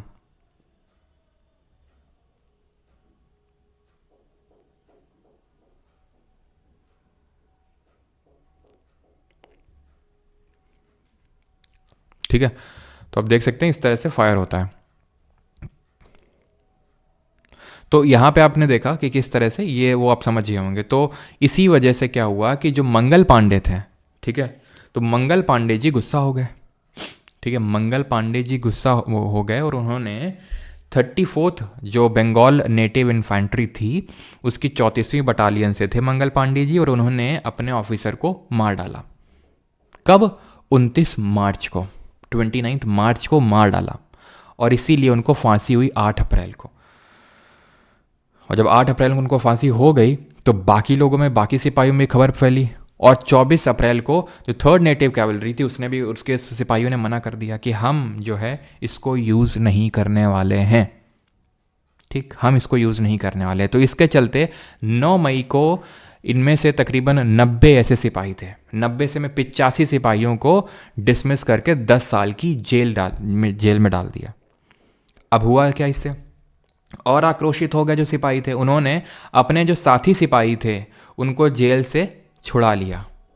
ठीक है, और जेल से हटा, मतलब इनको रिहा करके, और इन लोगों ने दिल्ली की तरफ मार्च शुरू कर दिया 10 मई 1857 को। ये डेट याद रखेंगे यहाँ पर कि मंगल Pandey ji 34th native infantry से बिलोंग करते थे, जो बंगाल नेटिव इन्फेंट्री थी उससे। 29 मार्च को उन्होंने फायर किया, मारा। 8 अप्रैल को उनको फांसी हुई। ठीक है, और 10 मई को इन लोगों ने क्या किया, मार्च शुरू किया दिल्ली के रेड फोर्ट की तरफ, और इन्होंने घोषित कर दिया कि बहादुर शाह जफ़र, या फिर जिसको हम बहादुर शाह दी सेकंड बोलते हैं, वो होगा हमारा शासक, ना कि ब्रिटिशर्स होंगे। और ये काफ़ी एक, अब क्योंकि आपको पता है ना, वो जो बक्सर के बाद ट्रीटी ऑफ इलाहाबाद हुई थी 1765 में, तो मुगल भी अंडर में ही आ गए थे ब्रिटिशर के, तो भी ब्रिटिशर के अंडर में था। ठीक है, और काफ़ी बूढ़ा हो चुका था, लेकिन उतना एबल रूलर था नहीं। एक्चुअल जो रूलर था वो जनरल भक्त खान था, क्योंकि ये बूढ़ा हो चुका था, तो उतना अच्छा रूलर नहीं था। एक्चुअल में जो लीड कर रहा था, क्योंकि 81 साल की उम्र हो गई थी, तो जनरल भक्त खान लीड कर रहा था दिल्ली से। ठीक है, लेकिन बहादुर शाह को एक तरह से एक बोल दिया कि यह बहादुर शाह हमारा लीडर है, उस बहादुर शाह को ही हम एक्सेप्ट करते हैं as the ruler of India. अब लीडर ऑफ रिवोल्ट की अगर बात करें कि किसने कहाँ से लीड किया, तो दिल्ली से अभी हमने देखा कि या तो बहादुर शाह दी सेकंड होगा, जो बहादुर शाह जफर है, या जनरल भक्त खान। लखनऊ से बेगम हजरत महल, ये वही है, नवाब वाजिद अली शाह की जो बीवी हैं, बेगम है, ये हैं। ठीक है, कानपुर से नाना साहब। अब नाना साहब कौन है, याद करो, Bajirao the second. Bajirao the second कौन है, याद करो। रघुनाथ राव कौन है, याद करो, ट्रीटी ऑफ सूरत जिसने साइन करी थी। ट्रीटी ऑफ सूरत याद है आपको, ट्रीटी ऑफ सूरत साइन करी थी किसने, रघुनाथ राव ने ब्रिटिशर के साथ, कि भाई हमको पेशवा बनने में मदद करो, और हम क्या करेंगे, हम जो है तुमको ये सब सलसेट और बसाइन का क्षेत्र दे देंगे तुमको। तो फिर हुआ क्या, नाना फडणवीस ने हरा दिया। नाना फडणवीस ने हरा दिया तो उन्होंने बोला अब तुम आ जाओ जरा और ट्रीटी साइन कर लो, जिसका नाम है ट्रीटी ऑफ पुरंदर 1776, सॉरी 1761 में तो आपका थर्ड बैटल ऑफ पानीपत होता है 76 में। ठीक है, ये आपका ट्रीटी ऑफ क्या होती है, पुरंदर। जब ट्रीटी ऑफ पुरंदर हो जाती है उसके बाद ट्रीटी ऑफ वडगांव होती है। ट्रीटी ऑफ वडगांव के बाद होती है ट्रीटी ऑफ सालबाई। याद है सारी चीज़ें आपको, ट्रीटी ऑफ सालबाई होती है। ठीक है, अब ट्रीटी ऑफ सालबाई जब हो जाती है तो उसके बाद धीरे धीरे हम देखते हैं कि बाजीराव दी सेकंड, जो रघुनाथ राव का बेटा था, वो बन जाता है पेशवा। लेकिन अब इसकी पेशवाशिप पे आँच आने लगती है, तो ये ट्रीटी ऑफ बसाइन साइन कर लेता है 1802 में, अगर आपको याद हो, ब्रिटिशर से, याद है। और ये फिर ट्रीटी ऑफ बसाइन साइन करता है, फिर सेकेंड एंग्लो मराठा वॉर होता है, ये पेशवा बन जाता है। फिर थर्ड मराठा वॉर होता है जो 1818 में ख़त्म होता है, और क्योंकि ये थर्ड एंग्लो मराठा वॉर को यही लीड कर रहा होता है मराठा की तरफ से, इसलिए इसको क्या किया जाता है, बाजीराव दी सेकंड को भेज दिया जाता है कानपुर के बिठूर, जो गंगा के किनारे पड़ता है ना, मैंने आपको बताया भी था। तो बाजीराव द सेकंड का एडॉप्टेड सन थे ये नाना साहब। अब क्योंकि एडॉप्टेड थे तो इसलिए थ्रोन पे नहीं बैठ सकते थे according to doctrine of lapse, तो इन्होंने सोचा यही सही समय है, हम भी लीड करते हैं इसको। तो नाना साहब ने पहले लीड किया और उसके बाद तांतिया टोपे ने यहाँ से लीड किया। ठीक है, क्योंकि इनका कुछ पता नहीं चला कि ये जंगलों वगैरह में कहीं, क्योंकि जब सप्रेशन आया ब्रिटिशर्स की तरफ से तो ये लापता हो गए। ठीक है, तो थर्ड एंग्लो मराठा वॉर के बाद हमें पता है पेशवाशिप को अबॉलिश कर दिया गया था, इनको बिठूर भेज दिया गया था, तो उन्हीं के अडॉप्टेड सन है नाना साहब। ठीक है, और इन्हीं के साथ ही खेले थे कौन, रानी लक्ष्मीबाई, दोनों लोग, नाना साहब और रानी लक्ष्मीबाई, जिन्होंने झांसी से इसको लीड किया। इन्होंने क्यों लीड किया, सेम कहानी इनके साथ भी थी, इनके भी अडॉप्टेड सन था जिसको ब्रिटिशर थ्रोन नहीं दे रहे थे according to doctrine of lapse. इनका ओरिजिनल नेम था मणिकर्णिका तांबे, इन शॉर्ट मनु। इनके जो फादर थे वो बाजीराव दी सेकंड को सर्व करते थे। ठीक है, इनको सर्विस देते थे। तो मणिकर्णिका तांबे या फिर रानी लक्ष्मीबाई जिन्हें झांसी से लीड किया, और इनका ध्यान रखना, जो एक तरह से हम बोल सकते हैं इनका जो ग्रेव है वो कहाँ पर बना हुआ है, ये फूलबाग ग्वालियर में जगह पड़ती है, फूलबाग, वहाँ पे इनका क्या है, कब्र है हम बोल सकते हैं। ठीक है, फूलबाग ग्वालियर में जो जगह पड़ती है वहाँ पे। ठीक है। बिहार से कुंवर सिंह ने लीड किया, जो कि एक लैंड लॉर्ड थे, ज़मींदार थे। खान बहादुर खान बरेली से लीड किए, एक रोहिल्ला थे, ठीक है। रोहिल्ला ये जो मेरठ वाला जो रीजन है ना, तो वहाँ पे रोहिल्ला ट्राइब, रोहिल्ला एक ग्रुप रहता है, तो खान बहादुर खान ने वहाँ से लीड किया, बरेली से। और मौलवी अहमदुल्ला ने फैज़ाबाद से। और अगर इन जनरल कभी उत्तर प्रदेश ऐसा लिख दे तो शाह मल, ध्यान रखिएगा, लीडर्स इंपॉर्टेंट है यहाँ पे। सप्रेस हो गया ये 1857 का रिवोल्ट, ज़्यादा चल नहीं पाया। किसने कहाँ से सप्रेस किया? तो दिल्ली से जॉन निकोलसन ने, उसने बोला निकलो यहाँ से, दिल्ली से उसने बोला निकलो यहाँ से। लखनऊ से हेनरी लॉरेंस, एल से लखनऊ, एल से लॉरेंस। कानपुर से कॉलिन कैंपबेल ने इसको सप्रेस किया। ऐसे याद करो, बेल घंटा, कानपुर का जो रेलवे स्टेशन है सबसे बड़ा, वो घंटा घर है, तो कॉलिन कैंपबेल।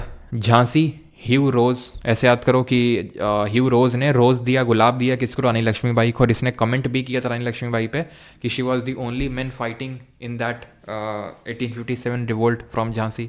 मतलब इनकी ब्रेवरी को प्रेज करते हुए कितनी ब्रेव हैं कि जो आदमी है वो भी इनसे कम ब्रेव लगते हैं, ठीक है। और ग्वालियर में 1858 में फाइनली जो है सप्रेस हो जाता। तो ये ध्यान रखना किसने कहाँ से लीड किया और किसने कहाँ से सप्रेस किया, यानी कि दमन किया, ठीक है। और फाइनली बहादुर शाह को बोला जाता है कि बेटा तुम आ जाओ, अभी जिस तुम्हारा नंबर आ गया, मुगल शिप को भी हम अबॉलिश कर देते हैं। तो यही was the last Mughal ruler, Mughal ship भी खत्म हो जाती है। जैसे कि थर्ड एंग्लो मराठा वॉर से पेशवा शिप खत्म हुई, इसी तरह से मुगल शिप भी खत्म हो जाती है। इनको रंगून की जो रंगून जेल है, जो कहाँ पर पड़ती है? म्यांमार, जो उस समय बर्मा हुआ करता था, तो वहाँ पे इनको ले जाके छोड़ दिया गया कि चलो बेटा पेंशन लेते रहना, जाओ, ठीक है। और अब यहाँ पर और क्या हुआ? आफ्टर मैथ ऑफ रिवोल्ट क्या है कि ब्रिटेन पार्लियामेंट में एक एक्ट पास हुआ, जिसकी हम चर्चा पहले ही कर चुके हैं एक एक्ट वाली क्लास में। ये था गवर्नमेंट ऑफ इंडिया एक्ट 1858। और यहाँ से ईस्ट इंडिया कंपनी को कर दिया जाता है अबॉलिश, और सीधे आ जाता है ब्रिटिश क्राउन, यानी रानी या राजा का रूल। तो वो ईस्ट इंडिया कंपनी जो कब क्रिएट होती है ज़रा बताइए, और कब इंडिया में आती है? तो क्रिएट होती है 1599 में, 1599 में, जब क्वीन एलिजाबेथ वन से चार्टर मिलता है कि जाओ तुम ट्रेड करो इंडिया में, और सिर्फ तुम ही ट्रेड कर सकते हो। तो 1608 में हॉकिंस आया था, 1615 में मुनरो आया था, थॉमस मुनरो। तो वो ब्रिटिश ईस्ट इंडिया कंपनी जो 15 एक तरह से हम बोल सकते हैं 1608 में ट्रेड के लिए आती है, ठीक है। 1757 में बैटल ऑफ प्लासी होता है। अगर हम बैटल ऑफ प्लासी को ही कंसिडर कर लें तब भी 100 साल, और वैसे देखें तो 100 साल से भी ज़्यादा, लगभग 150 साल तक एक कंपनी एक देश पे पूरा शासन कर रही है। आप समझ लो, एक कंपनी, ठीक है। चलो नहीं भी 150 मानो तो 100 तो पूरा है बैटल ऑफ प्लासी से। मेजॉरिटी पार्ट में एक कंपनी ने यहाँ पे रूल कर रही थी। लेकिन अब ब्रिटिश क्राउन को लगा कि इस तरह से अगर ये रूल करेगा इस इंडिया कंपनी, तो ज़्यादा दिन तक ब्रिटिशर्स यहाँ पे रूल कर नहीं पाएंगे, थोड़ा सा ढंग से रूल करना पड़ेगा। नहीं तो जो ये क्या कर रहे हैं कंपनी वाले, ये मुर्गी को ही काटने के उसमें फिराक में है ना। वैसे तो हमने पूरा क्रोनोलॉजी पढ़ी थी कि ऐसा नहीं कि एकदम से ब्रिटिश क्राउन ने ईस्ट इंडिया कंपनी को छीन लिया, वो धीरे से माहौल बना रही थी पहले से ब्रिटिश क्राउन, है ना। तो अब यहाँ पर डायरेक्टली क्वींस प्रोक्लेमेशन भी इसको बोलते हैं, बिकॉज अब डायरेक्टली क्वीन या फिर किंग का रूल होगा, क्राउन रूल जिसको बोलते हैं। उस समय जो क्वीन थी वो थी क्वीन विक्टोरिया, ठीक है। उस समय जो क्वीन थी वो क्वीन विक्टोरिया थी। उस समय जो वॉइस रॉय था वो कैनिंग था। वॉइस रॉय क्या मतलब, इस पर्टिकुलर एक्ट ने हमने पता है कि क्या किया, ईस्ट इंडिया कंपनी को अबॉलिश कर दिया। एक कमीशन का गठन किया था, पील कमीशन, याद है पील आयोग। इस कमीशन ने क्या बोला था? इस कमीशन ने बोला था, इसने रिकमेंड किया था कि ब्रिटिश आर्मी में इंडियंस कम रखो, ब्रिटिशर्स को ज़्यादा रखो, नहीं तो 1857 में जो हुआ ये फिर से हो जाएगा। क्यों? क्योंकि इंडियंस ही थे ज़्यादा आर्मी में, तो उन्होंने विद्रोह कर दिया। अब अगर ब्रिटिशर्स को रखोगे तो विद्रोह थोड़ी ना करेंगे वो, है ना। तो पील कमीशन ने यही बोला कि ब्रिटिशर्स को ज़्यादा करो ब्रिटिश आर्मी में, है ना, वही चीज़ ध्यान रखेंगे। तो और इसने क्या किया, गवर्नर जनरल को क्या बना दिया, वॉइस रॉय। कमेंट करके बताओ, गवर्नर जनरल ऑफ बंगाल किस एक्ट से बना था? Governor general of Bengal governor general of India का किस एक्ट से बना था, ये आपको बताना है। और governor general of India voice Roy बन गया था 1858 के एक्ट से, जो कैनिंग पहला वॉइस रॉय यहाँ पर बनता है, ठीक। और यहाँ पर एक सेक्रेटरी ऑफ जनरल की पोस्ट क्रिएट हुई थी, सब हम पहले ही पढ़ चुके हैं। इसको असिस्ट करने के लिए 15 मेंबर की एक काउंसिल दी गई थी। अगर आपको याद हो, बोर्ड ऑफ गवर्नर और कोर्ट ऑफ डायरेक्टर्स को अबॉलिश कर दिया गया था, याद है आपको? इन दोनों को भी अबॉलिश कर दिया गया था। और ये एक्ट ये हुआ था रेगुलेटिंग एक्ट ऑफ 1773 से, और ये हुआ था आपका चार्टर एक्ट ऑफ 1833 से, और ये हुआ गवर्नमेंट, ये रेगुलेटिंग एक्ट, ये चार्टर एक्ट, और ये गवर्नमेंट ऑफ इंडिया एक्ट 1858 का। और यहाँ से डायरेक्टली क्राउन रूल हो गया। ख़त्म हो गया 1857 का रिवोल्ट। अब इस पे अगर हम बात करें कि ये फेल क्यों हो गया, इतना सक्सेसफुल हुआ क्यों नहीं, ठीक है। वैसे तो वी डी सावरकर जी ने कमेंट किया था कि इसको बोला था फर्स्ट वॉर ऑफ इंडिपेंडेंस, आज़ादी का पहला युद्ध, लेकिन एक्चुअल में इट वॉज इन दी, इसको काफ़ी सारे हिस्टोरियंस इसको नेगेट करते हैं। क्यों? क्योंकि इसलिए नेगेट करते हैं क्योंकि आप खुद देखिए कि किसकी इंडिपेंडेंस के लिए था, किसकी इंडिपेंडेंस के लिए। जैसे रानी लक्ष्मीबाई लड़ रही थी तो झांसी लड़ रही थी, बेगम हजरत महल लड़ रही थी तो लखनऊ के लिए लड़ रही थी, अवध वाले रीजन के लिए लड़ रही थी। जो नाना साहब लीड वो लड़ रहे थे तो अपने मराठा रीजन के लिए लीड कर रहे थे। तो कोई ऐसा इंडिया के लिए नहीं लीड वो कर रहा था, यानी कि एक कोई पॉलिटिकल पर्सपेक्टिव नहीं था, एक कॉमन रीज़न नहीं था, कोऑर्डिनेशन नहीं था, कोई लीडरशिप नहीं थी, सब अपने अपने लिए लड़ रहे थे और ज़्यादा लोगों ने सपोर्ट भी नहीं किया। जो रिच ज़मींदार थे उन्होंने सपोर्ट नहीं किया, काफ़ी सारे तो ज़मींदार या फिर जो हायर क्लास के थे उनका ये मानना था कि भाई ब्रिटिशर्स रहेंगे तो ज़्यादा ठीक रहेगा हमारे इंडियन सोसाइटी के लिए। क्यों? क्योंकि हम थोड़ा सा सिविलाइज्ड हो पाएंगे, सभ्य हो पाएंगे, एजुकेट हो पाएंगे, नहीं तो ऐसे ही मुगल ये, और ये बात एक हद तक सही भी है, मतलब ये तो नहीं बोलूँगा कि सही है पूरी तरह से, क्योंकि अभी परसों ही एक रिपोर्ट आई है ऑक्सफैम की रिपोर्ट, जिसमें उसने बताया है कि ब्रिटिशर ने कितना लूट मचाई है इंडिया में। उसको तो एकदम, उसमें तो कोई दो राय है ही नहीं, नहीं होगा तो उसको मैं डिस्कस करूँगा अभी थोड़ी देर में, एक वीडियो अपलोड करूँगा, ठीक है, बिकॉज रिपोर्ट इंपॉर्टेंट होती है वो, तो उसमें तो कोई दो राय है नहीं। लेकिन एक ये भी रीज़न है, आप देखें कि उस समय यूरोप में न्यूटन आइंस्टाइन सब लगे हुए हैं, यहाँ पे क्या चल रहा है, ये हमारा किंगडम, वो तुम्हारा किंगडम, ये हमारा किंगडम, वो तुम्हारा किंगडम है, इस्लामिक अटैक हो रहे हैं, ये सब हो रहा है। साइंस का तो कोई कुछ नामो निशान नहीं था, है ना। ऐसा नहीं कि ब्रिटिशर आए और उन्होंने साइंस को इतना प्रमोट कर दिया, उन्होंने क्रिश्चियनिटी को प्रमोट किया, ये सब किया, लेकिन ठीक है थोड़ी बहुत चीज़ें हमें यूरोपियंस के बारे में पता चली कि अच्छा ये हो रहा है वो हो रहा है, तो वो सारी चीज़ें हैं, लेकिन ज़मींदार ने इसमें सपोर्ट किया नहीं ज़्यादा। तो एक तो बहुत बड़ा बेस नहीं था, ऑल इंडिया नहीं था, सिर्फ नॉर्थ इंडिया में था, साउथ इंडिया में ऐसा यहाँ कुछ देखने को नहीं मिला। आप देखो लखनऊ, कानपुर, दिल्ली, झांसी, ये सब है, ठीक है, और पॉलिटिकल पर्सपेक्टिव नहीं था, और इसको वी डी सावरकर ने फर्स्ट वॉर ऑफ इंडिपेंडेंस बोला था। अब दो रिवोल्ट और देख लेते हैं जो 1857 के बाद हुए, जैसे डेक्कन रिवोल्ट, दक्खन रिवोल्ट 1875 में हुआ, सिर्फ इतना ही याद करना है। दक्खन की जब हम बात करते हैं तो ये महाराष्ट्र वाला रीजन है जहाँ पे कॉटन कल्टीवेशन हो रहा था, ठीक है। शुरुआत में तो अच्छा कॉटन की उपज मिल रही थी क्योंकि अमेरिका में चल रहा था सिविल वॉर उस टाइम पे, 1874 के टाइम पे। जब सिविल वॉर ख़त्म हो गया तो कॉटन यहाँ से सप्लाई होने लगा, तो इंडियन कॉटन की डिमांड कम हो गई, जो एकदम से सर्ज हो गई थी। तो यहाँ पर खूब ज़्यादा पैदावार करवा रहे थे ब्रिटिशर। अब जब पैदावार खूब ज़्यादा करवा रहे थे, अब नहीं करवा रहे हैं, तो उसकी वजह से थोड़ा सा रिवोल्ट हो गया था दक्खन वाले क्षेत्र में, यानी कि साउथ में, डेक्कन वाले में 1875 में हुआ था। ये चीज़ ध्यान रखनी है। देन अगर हम बात करें रामोसी पेजेंट फोर्स, जिसको कि हम रामोसी रिवोल्ट के नाम से भी जानते हैं, फिर रामोसी अपराइजिंग के नाम से जानते हैं, ये 1879 में हुई थी और इसको लीड किया था वासुदेव बलवंत फड़के ने, ठीक है। कहाँ पे किया होगा, कोई गेस?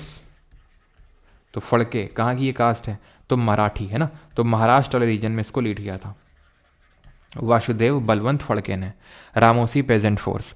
और पबना रिवोल्ट ध्यान रखना, ये 1873 और 74 में, ठीक है, इसको ईशान चंद्र रॉय ने लीड किया था बंगाल वाले रीजन में, ठीक है, ईशान चंद्र रॉय। कौन सा रिवोल्ट? पबना रिवोल्ट, ठीक है। यहाँ तक हमारा होता है लेक्चर ख़त्म। अब हम इसमें करेंगे क्वेश्चन, यहाँ तक किसी का कोई डाउट होगा तो बता देगा, ठीक है। इन तीनों में सिर्फ आपको ये याद करना है कब हुआ और किसने लीड किया, ठीक है। ये भी आपका ज़मींदारी सिस्टम के खिलाफ ही था, ठीक है, जो ये ईशान चंद्र रॉय ने लीड किया पबना रिवोल्ट, ठीक है। और बंगाल रीजन में रामोसी पेजेंट फोर्स, ये महाराष्ट्र वाले रीजन में था, और डेक्कन रिवोल्ट दक्कन वाले क्षेत्र में। इसमें लीडर कोई ऐसा नहीं था, तो लीडर नहीं याद करना। 1875, ये 1879 और ये 1873, ठीक है। अब हम करते हैं इसमें क्वेश्चंस। पहले कौन से कर लें? यूपीएससी वाले कर लें जो आप बोलेंगे।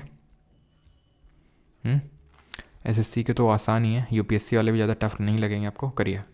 ये सीएपीएफ 2021 में सवाल पूछा गया। 3.0 बुक रिलीज़ कब होगी अभी कुछ टाइम वेट कर लो, थोड़ा टाइम लगेगा उसमें।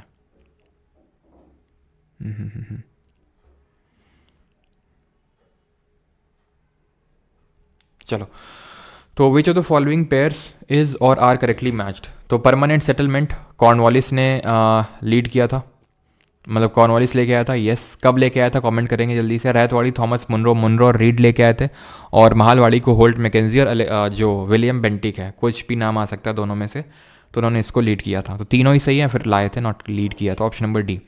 ये आया था 1793 में बंगाल, बिहार एंड उड़ीसा रीजन में, यहाँ पे। देन फिर ये रैयतवाड़ी जो रिकार्डियन थ्योरी ऑफ रेंट पे बेस्ड था, वो 1820 में आता है तमिलनाडु मद्रास वाले रीजन में। और 1822 में आता है महालवाड़ी सिस्टम। रैयत का मतलब होता है पेजेंट यानी किसान, इसको ज़मींदारी सिस्टम के नाम से जानते हैं। और महाल का मतलब होता है ग्रुप ऑफ विलेजेस, यानी कि जो गाँव है उनका समूह, ठीक है, group of villages. Clear?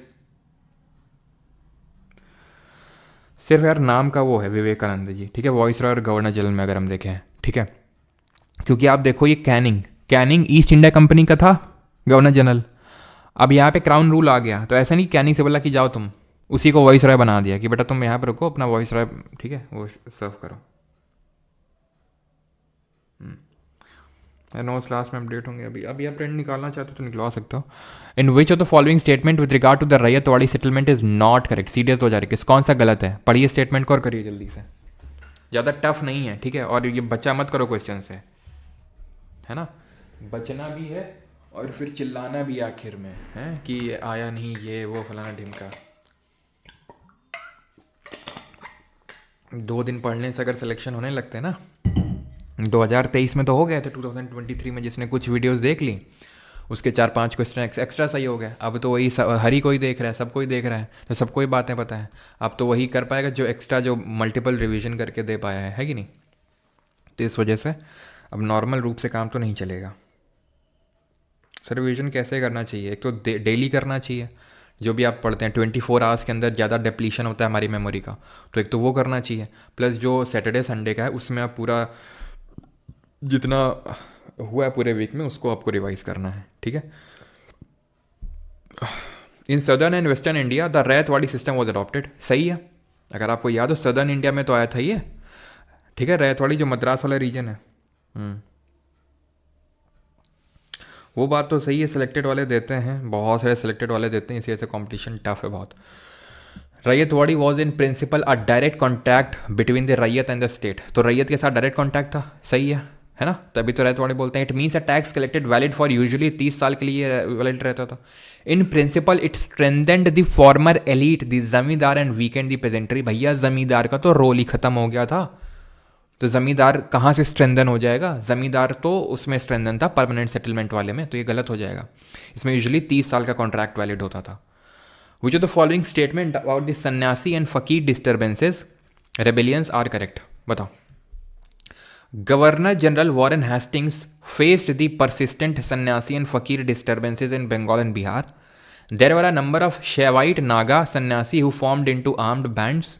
Majnu Shah, ठीक है, वहाँ पर आई थिंक गलती से मैंने मंजू शाह क्या लिख दिया था क्या वहाँ पे, who led bands into Bengal from 1771 was there prominent leader.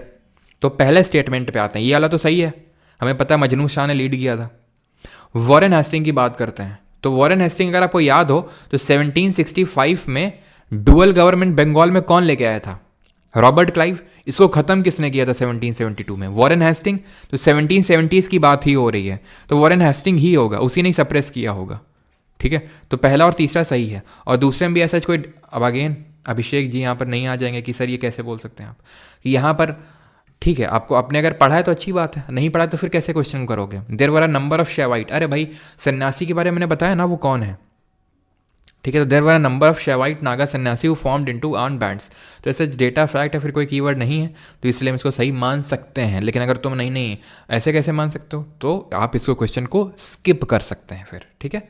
Option number B answer होगा 1, 2 एंड 3, ठीक है। तो यहाँ पर एक मैं वो लिख देता हूँ वॉरेन हेस्टिंग के बारे में भी, सो दैट कि अगर जब नोट्स बने, एक सेकेंड,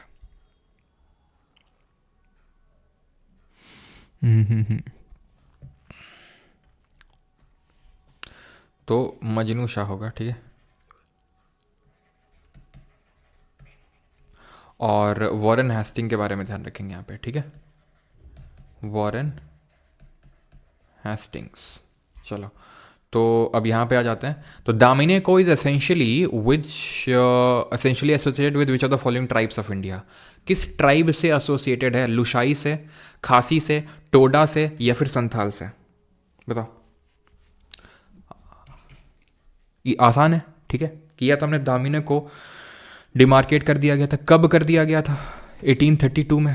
देन 1855 में संथाल रेबेलियन हुआ था। खासी को आप कर नहीं सकते हो भाई, ठीक है, ये क्योंकि ये जो दामिनी को है ये आपका था छोटा नागपुर वाला जो प्लेट्यू है उस वाले रीजन में। खासी भाई यहाँ पे करबी अंगलोंग प्लेट्यू मेघालय में, गारो खासी जयंतिया। लुसाई जो मीज़ो हिल्स है ना, मिजोरम की पहाड़ियाँ, वहाँ पे है ट्राइब मीज़ो हिल्स, लुसाई जनजाति, लुसाई हिल्स जिनको बोलते हैं। वो सब कहाँ है अगर आपको याद हो? अरुणा मामी मिजोरम याद है आपको?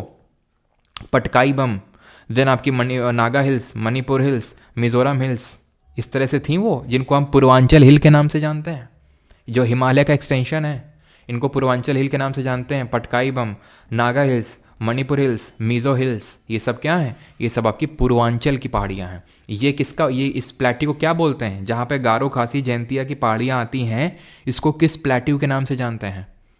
With reference to revenue collection by Cornwallis consider the following statement. आगे स्टेटमेंट देख के डर मत जाना, है ना, ऐसे कोई भारी नहीं है, स्टेटमेंट पढ़ो। ये सिविल सर्विसेज का क्वेश्चन है 2024 का। तो ये है, इसको बोलते हैं करबी अंगलोंग प्लेट्यू। याद आया कुछ? मेघालय प्लेट्यू तो बोलते हैं, लेकिन मेघालय करके नहीं पूछेगा वो आपसे। इसको करबी अंगलोंग मोलासिस बेसिन, बिल्कुल स्वराज मोलासिस बेसिन बोलते हैं मिजोरम को, ठीक है, molasses basin. Under the Rayatwadi settlement of revenue collection, the peasants were exempted from revenue payment in case of bad harvest or natural calamity। कि अगर कोई अकाल आ गया है तो तुमको रेवेन्यू पे नहीं करना पड़ेगा। इतने दयावान हो सकते हैं, दरोगा अपॉइंट करके रखे थे कि अगर टैक्स की वसूली ना हो तो उनको मार मार के लेके आना। और कहाँ से ये मनी लेंडर की कम्युनिटी ग्रो करी इतनी? अगर इतना ही माफ़ करने वाले होते, माफ़ीनामा देने वाले होते, तो ये मनी लेंडर की कम्युनिटी थोड़ी ना ग्रो हो जाती। तो पहला वाला तो आपका गलत होगा, देवर एग्जेम्प्टेड फ्रॉम, ठीक है, they were not exempted. Under the permanent settlement in Bengal, if the zamindar fail to pay revenue to the state on or before the fix date, he would be remove from his zamindari. अगर कोई जमींदार fail कर गया, नहीं दे पाया जमींदार जो पैसा है लगान टैक्स, तो उसकी जमींदारी छीन ली जाएगी। बिल्कुल सही है, सनसेट क्लॉज इसी को तो बोलते हैं। 2 ओनली हो जाएगा, ठीक है। ये सिविल सर्विसेज का क्वेश्चन है। सी क्यों है भाई जोया राजपूत? और लगे रहो कॉमेंट में। Which of the following cause the ruin of the rural artisan industries in India in the 19th century? किस चीज़ ने जो आर्टिसन इंडस्ट्री है उसका तहस नहस कर दिया? Flooding of Indian market with machine product produced goods on a mass scale, promotion of urban craftsman, promotion of expensive silk and woollen goods. भाई इनके प्रमोशन से आर्टिसन इंडस्ट्री को खतरा थोड़ी ना है, ये तो और अच्छा है। अगर प्रमोट किया जाएगा अर्बन क्राफ्टमैन को या फिर एक्सपेंसिव सिल्क को, तो ये तो होगा नहीं, ठीक है। तो ये दोनों तो होंगे नहीं। Import of raw material from Britain at high prices, ठीक है। तो यहाँ पर क्या ऑप्शंस हैं 19th सेंचुरी में? Import of raw materials from Britain at high prices, तो हाई प्राइसेस पे इम्पोर्ट थोड़ी ना। Flooding of Indian market with machine produced goods on a mass scale, option number A, ठीक है। वो ब्रिटेन से जो गुड्स आ रहे हैं उनको अगर हाई प्राइस में लेंगे और इम्पोर्ट करेंगे तो थोड़ी ना सेल होगी। जब वो लो प्राइसेस में अपने कंट्री पे लाएंगे तभी तो। अगर मान लो कि अगर कोई फ़ोन है, ठीक है, चाइना अगर उसको, ठीक है, मतलब जो 10,000 का फ़ोन आ रहा है उसको 20,000 में देगा तो हम क्यों ही लेंगे? तो उसके लिए तो उसको ज़्यादा टैक्स, मतलब ज़्यादा मतलब वो करना पड़ेगा ना, कम रेट करना पड़ेगा। Nil Darpan which deals with the condition of indigo planters was written by, तो नील दर्पण किसने लिखा था और इसमें किस रिवोल्ट को कवर किया गया था? तो इसको लिखा था दीन बंधु मित्रा ने, नील दर्पण, और इसमें कवर किया गया था इंडिगो रिवोल्ट को, जो कब हुआ था? जो 1859 में हुआ था। 1857 की क्रांति के बाद कहाँ हुआ था? Nadia district of West Bengal में हुआ था। नील दर्पण इंडिगो रिवोल्ट 1859, दीन बंधु मित्रा। डक्कन राइट कमीशन के बारे में कौन सा सही है? वही जो डक्कन राइट हमने 1875 में पढ़ा था उसी के रिगार्डिंग है क्वेश्चन। ये एनडीए 2021 का। The commission did not hold inquiries in the district which were not affected.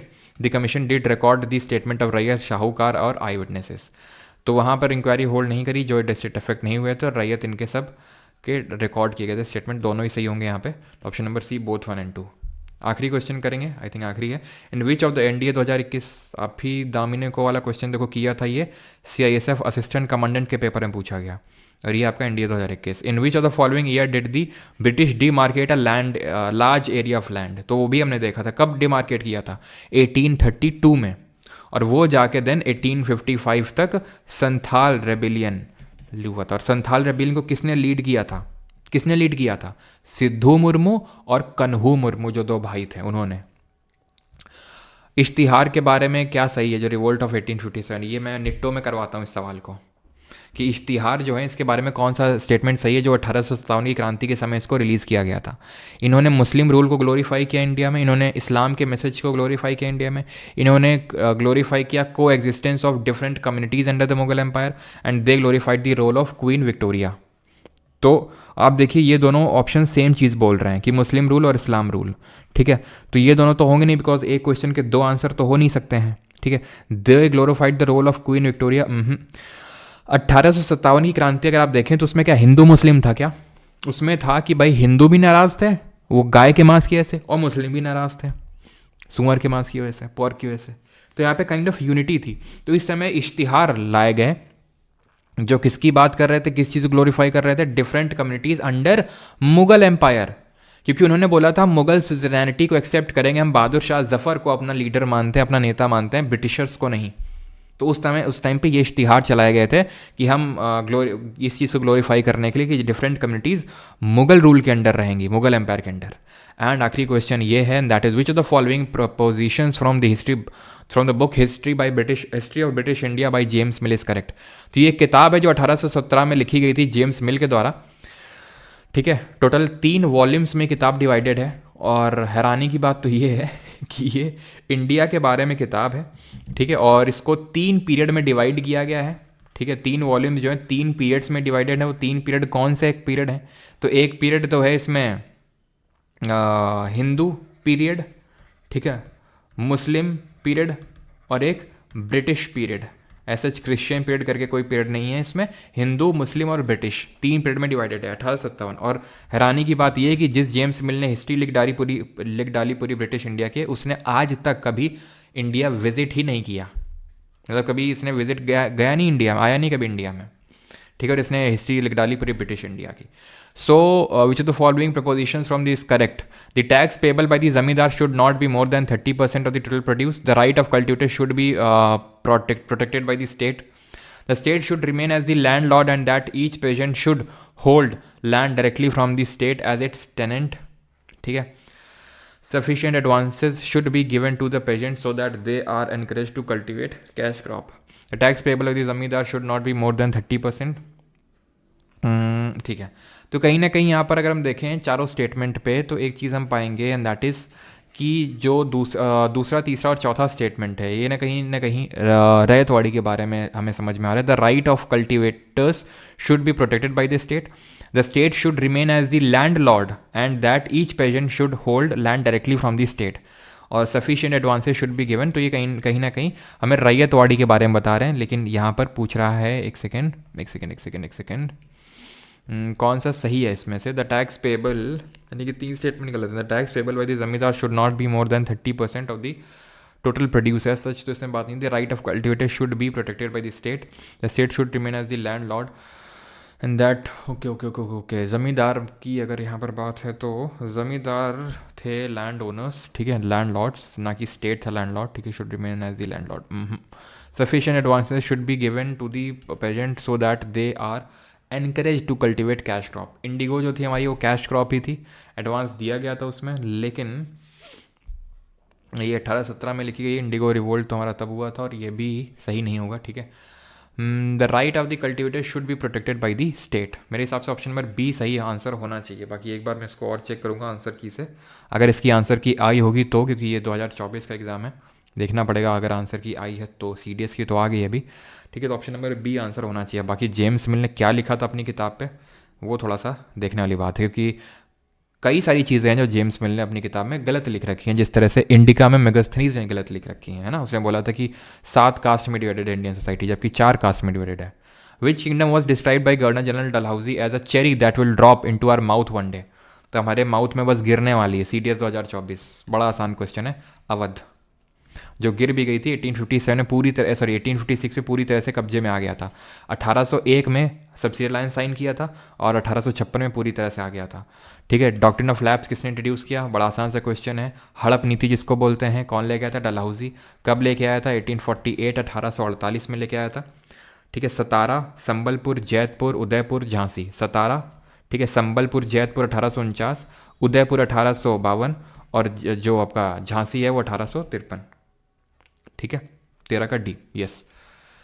अब आ जाते हैं एसएससी के क्वेश्चंस करते हैं, ठीक है। विशाल, रिचा, अनुष्का, शुभम, संगीता, चलो सही है सभी का। In which year was the first war of independence take place in India? तो पहला वॉर ऑफ इंडिपेंडेंस कब हुआ था? तो ये 1857 में हुआ था। 1757 में क्या हुआ था? प्लासी का बैटल हुआ था, जिसको कि हम फॉर्मल बिगिनिंग मानते हैं ब्रिटिश एम्पायर की इंडिया में। 1857 की जो क्रांति है, ये फर्स्ट वॉर ऑफ इंडिपेंडेंस माना जाता है। किसने बोला था? वीडी सावरकर ने बोला था इसको, है ना। कमेंट में बताएंगे जब बैटल ऑफ प्लासी हुआ था उस टाइम पे मुगल शासक कौन था और ब्रिटिश फोर्सेस को लीड किसने किया था?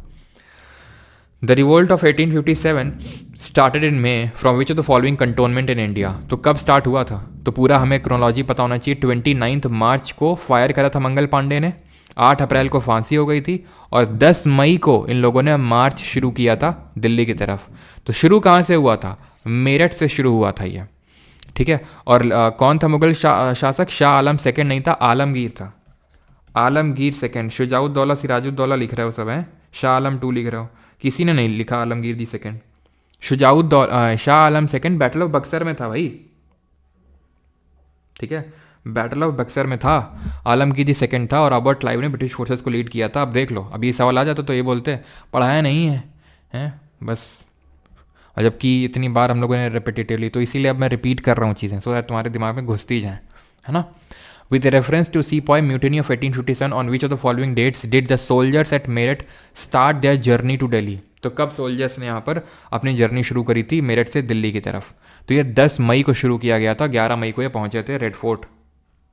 अगला, sepoy of Meerut arrived at the gate of Red Fort to meet the Mughal emperor Bahadur Shah on, किस दिन? ठीक है, सीपॉय अराइव्ड, किस दिन अराइव किए थे? तो भाई 10 मई को निकले थे, 11 मई को पहुंच गए थे। ऑप्शन नंबर डी आंसर होगा, ठीक है। ये क्वेश्चन एमटीएस 2023, ये क्वेश्चन सीजीएल 2024, ये एमटीएस 2023।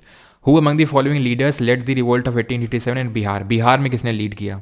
ये तो आएंगे ही नहीं, ये भी नहीं आएंगे, ठीक है। कौन आएंगे? कुंवर सिंह, राजकुमार शुक्ला आएंगे गांधी जी के टाइम पे। क्लियर इतनी चीज़, ठीक है। बिहार से। लखनऊ से किसने लीड किया बताओ? Nana Sahib rebel at Kanpur was the son of which of the following Peshwa? किस पेशवा के बेटे थे? बाजीराव द फर्स्ट के। बाजीराव द फर्स्ट कौन है? वही बाजीराव मस्तानी वाले, जो किसके बेटे थे? किसके बेटे थे? पहले पेशवा कौन थे? बालाजी विश्वनाथ, विश्वनाथ के बेटे थे ये, बाजीराव द फर्स्ट, है ना, बाजीराव मस्तानी वाले। और जिन्होंने 1737 में अटैक किया था दिल्ली पे और 1739 में इनकी डेथ हो गई थी। तो फिर उसके बाद इनके बेटे आए थे, बालाजी बाजीराव। इनके बाद इनके बेटे आए थे बालाजी बाजीराव, याद है आपको बालाजी बाजीराव के बारे में? जिनके टाइम पे क्या हुआ था, कौन सा बैटल हुआ था, कमेंट करके जल्दी से बताओ। तो ये जो है बाजीराव दी सेकंड के बेटे थे, नाना साहेब, ठीक है, जिन्होंने लीड किया था कानपुर से। देन बाद में तांतिया टोपे ने लीड किया था। और बालाजी बाजीराव के टाइम पे हुआ था बैटल ऑफ पानीपत, कौन सा? थर्ड वाला, ठीक है, बैटल ऑफ पानीपत थर्ड वाला हुआ था। क्लियर है। और इसमें लीड किसने किया था ब्रिटिश मराठा फोर्सेस को? सदाशिवराव भाऊ। और इनके बेटे भी गए थे विश्वास राव। और किसके खिलाफ? अफगानी फोर्सेस, दुर्रानी एम्पायर से कौन आया था? अहमद शाह अब्दाली। और जीत किसकी हुई थी? बिल्कुल सही सभी का। यह कब हुआ था? 1761 में, 1761 में। Khan Bahadur led the revolt of 1857 from? Khan Bahadur ने कहाँ से लीड किया? दिल्ली से लीड किया? यहाँ से तो जनरल भक्त खान ने लीड किया, भक्त खान। और बहादुर शाह जफर या फिर बहादुर शादी सेकंड, कानपुर से नाना साहेब एंड तांतिया टोपे, लखनऊ से बेगम हजरत महल, बरेली से खान बहादुर, और फैज़ाबाद से किसने लीड किया? Which Mughal ruler contributed to the revolt of 1857? Shah Alam the second? ये तो शाह आलम सेकेंड ये नहीं था भाई, ठीक है। बहादुर शाह दी फर्स्ट नहीं होगा। आलमगीर टू 1757 का बैटल ऑफ प्लासी का टाइम था, ये होगा आपका, ठीक है। शाह आलम दी सेकेंड तो बक्सर के टाइम पे था, ठीक है। और वो कौन था? मौलवी अहमदुल्ला, जिसने कि लीड किया था फैज़ाबाद से 1857 के रिवोल्ट को। Mangal Pandey was hang to death for attacking British officers in Barrackpore on? तो कब हैंग किया गया था? ये नहीं पूछा है आपसे, उसमें पूछा है मंगल पांडे को फांसी पे लटकाया गया for attacking British officer in Barrackpore on. तो कब अटैक किया था? तो अटैक किया था 29 मार्च को। और हैंग कब किया गया? 8 अप्रैल को 1857। Whose proclamation of November 1, 1858 declared that thereafter India should be governed by and in the name of British monarch through a Secretary of State? Directly एक ब्रिटिश मुनाज गवर्न करेगा और सेक्रेटरी ऑफ स्टेट होगा जो Britain की parliament का एक member होगा जो ब्रिटेन में ही बैठ के इंडियन अफेयर्स के लिए रिस्पॉन्सिबल होगा। तो ऐसा क्वीन विक्टोरिया ने डिक्लेयर किया था, इसी को बोलते हैं क्वींस प्रोक्लेमेशन 1858 का जो गवर्नमेंट ऑफ इंडिया एक्ट था। क्यों? क्योंकि क्वीन विक्टोरिया ने इसको प्रोक्लेम किया था कि अब डायरेक्टली इनका हमारा रूल होगा, ईस्ट इंडिया कंपनी ये इसका सब कुछ खत्म है, और उसको वापस बुला लिया था। Who among the following was the Governor General of India when a permanent settlement was introduced in Bengal for revenue collection by the East India Company? तो आपसे पूछ रहा है कि कौन गवर्नर जनरल था उस टाइम पे, तो ये था कॉर्नवालिस। 1793 की बात हो रही है ये। और एक आखिरी क्लास में मैं आपको समराइज कराऊंगा कि किस गवर्नर जनरल या वॉइस रॉय के टाइम पे क्या हुआ। ठीक है, बिल्कुल बिल्कुल सही है विक्की, गुड गवर्नेंस एक्ट भी बोलते हैं और 1858 का। रैयत का मतलब क्या है? रैयत का मतलब है पेजेंट यानी किसान। रैयतवाड़ी सिस्टम 1820 मद्रास और मुनरो रीड लेके आए थे। डैश इंट्रोड्यूस द दरोगा सिस्टम। दरोगा कौन? कॉर्नवालिस। ये मॉडर्न पुलिसिंग रिफॉर्म लेके आया था। प्लस इसी को ही ध्यान रखना, वैसे तो मैं आगे पढ़ाऊंगा जब समराइज कराऊंगा, father of civil services in India के नाम से भी इसको जानते हैं कॉर्नवालिस को। ठीक है, और बाकी तो अभी छोड़ दो। वेलेस्ली को हम जानते हैं सब्सिडियरी अलायंस के लिए। System of Mahalwari settlement was devised by, तो ये कौन लेके आया था? वेलेस्ली, रीड नहीं, ये होल्ट मैकेंजी लेके आया था। कहाँ पे लेके आया था? जो NWFP वाला रीजन है, पेशावर का क्षेत्र है ना, नॉर्थ वेस्ट फ्रंट प्रोविंस। और ज़रा बताओ पेशावर या फिर पुरुषपुरा किसकी राजधानी थी? पुरुषपुरा, और बाद में मथुरा हो गई थी, जल्दी से। ठीक है, तो NWFP रीजन में इसको इंट्रोड्यूस किया गया था। और मुनरो और रीड क्या लाए थे? मुनरो और रीड तो लाए थे रिकार्डियन थ्योरी ऑफ रेंट पे जो बेस था रैयतवाड़ी। और पेशावर से मथुरा किसकी? कुशांस की कैपिटल शिफ्ट हुई थी। Which of the following terms indicate a system or arrangement implemented in Bengal by Cornwallis under which zamindar were granted legal ownership of land for receiving a certain revenue by certain date? Cornwallis अंटी। ठीक है, तो महालवाड़ी अंटी नहीं, रैयतवाड़ी भी नहीं, permanent settlement option number D. ठीक है, ऑप्शन नंबर डी आंसर होगा। 1793 में आया था बंगाल, बिहार और उड़ीसा वाले रीजन पे। ठीक है, चलो अगले क्वेश्चन पे आते हैं। From which place did Cornwallis start the permanent settlement system? तो कॉर्नवालिस ने परमानेंट सेटलमेंट सिस्टम कब कहाँ पे स्टार्ट किया? तो ये बंगाल, बिहार एंड उड़ीसा, यानी ऑप्शन नंबर ए आंसर हो जाएगा। The Rayatwadi system devised by Thomas Munro in which peasant cultivators had to pay annual tax directly to the government was prevalent in which of the following present day state? तो ryotwari system कहाँ पे prevalent था? Again ज़मींदारी, ryotwari, Mahalwari. ठीक है, तमिलनाडु खत्म। अगला, permanent settlement introduce by Cornwallis was not prevalent in, कहाँ पे नहीं था? Ryotwari, permanent settlement ज़मींदारी, ryotwari, Mahalwari. तो बंगाल, बिहार, उड़ीसा में तो था। ठीक है, पंजाब में नहीं था बिकॉज पंजाब में तो महालवाड़ी था। महालवाड़ी कौन लाया था? मैकेंजी लाया था, होल्ट मैकेंजी और बेंटिक 1822 में। Ryotwari system of revenue collection in India introduce by the British was based on, तो किस पे बेस्ड था? स्मिथ की थ्योरी ऑफ रेंट पे रिकार्डियन, तो आर से रैयतवाड़ी, आर से Ricardian theory of rent, CGL 2023। In which of the following system was the charge of collecting the revenue and paying it to the company giving to the village headman? Headman मतलब महाल, महाल मतलब Mahalwari. 1822 Holt में ये Holt में sorry हाँ Holt McKenzie और आपका William Bentinck. और कहाँ पे? NWFP वाले रीजन में। जनजातीय गौरव दिवस कब मनाते हैं? 15 नवंबर को। क्यों मनाते हैं? भगवान बिरसा मुंडा जी का जन्म दिवस हुआ था। कब हुआ था जन्म? 1875 में। ठीक है, तो ऑप्शन नंबर सी बिरसा मुंडा। ठीक है, और इनका जो गांव है ना उलुहाटू, ठीक है, उलीहाटू गांव, ठीक है, उलीहाटू जो गांव है इनका,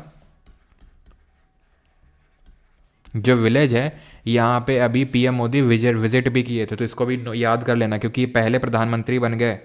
ठीक है, मोदी जी जो इनके उलीहाटू जो गांव है बिरसा मुंडा जी का, उनके गांव में गए।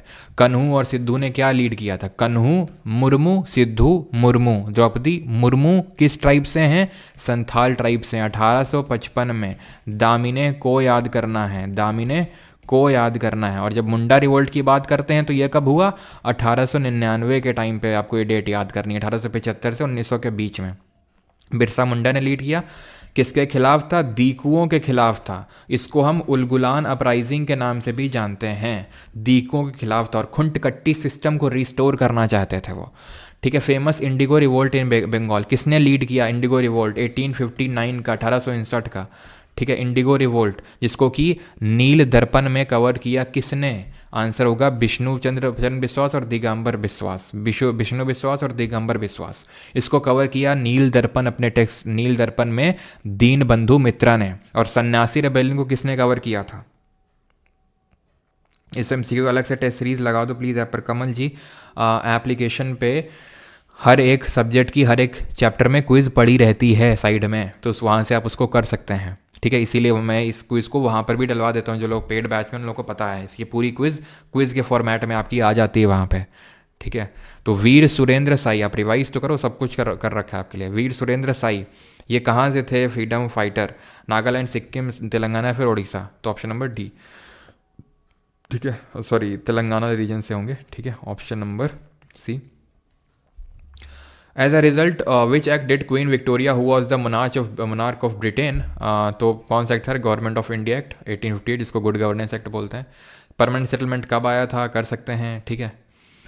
विच of the following princely state was annexed by east India company इन 1852?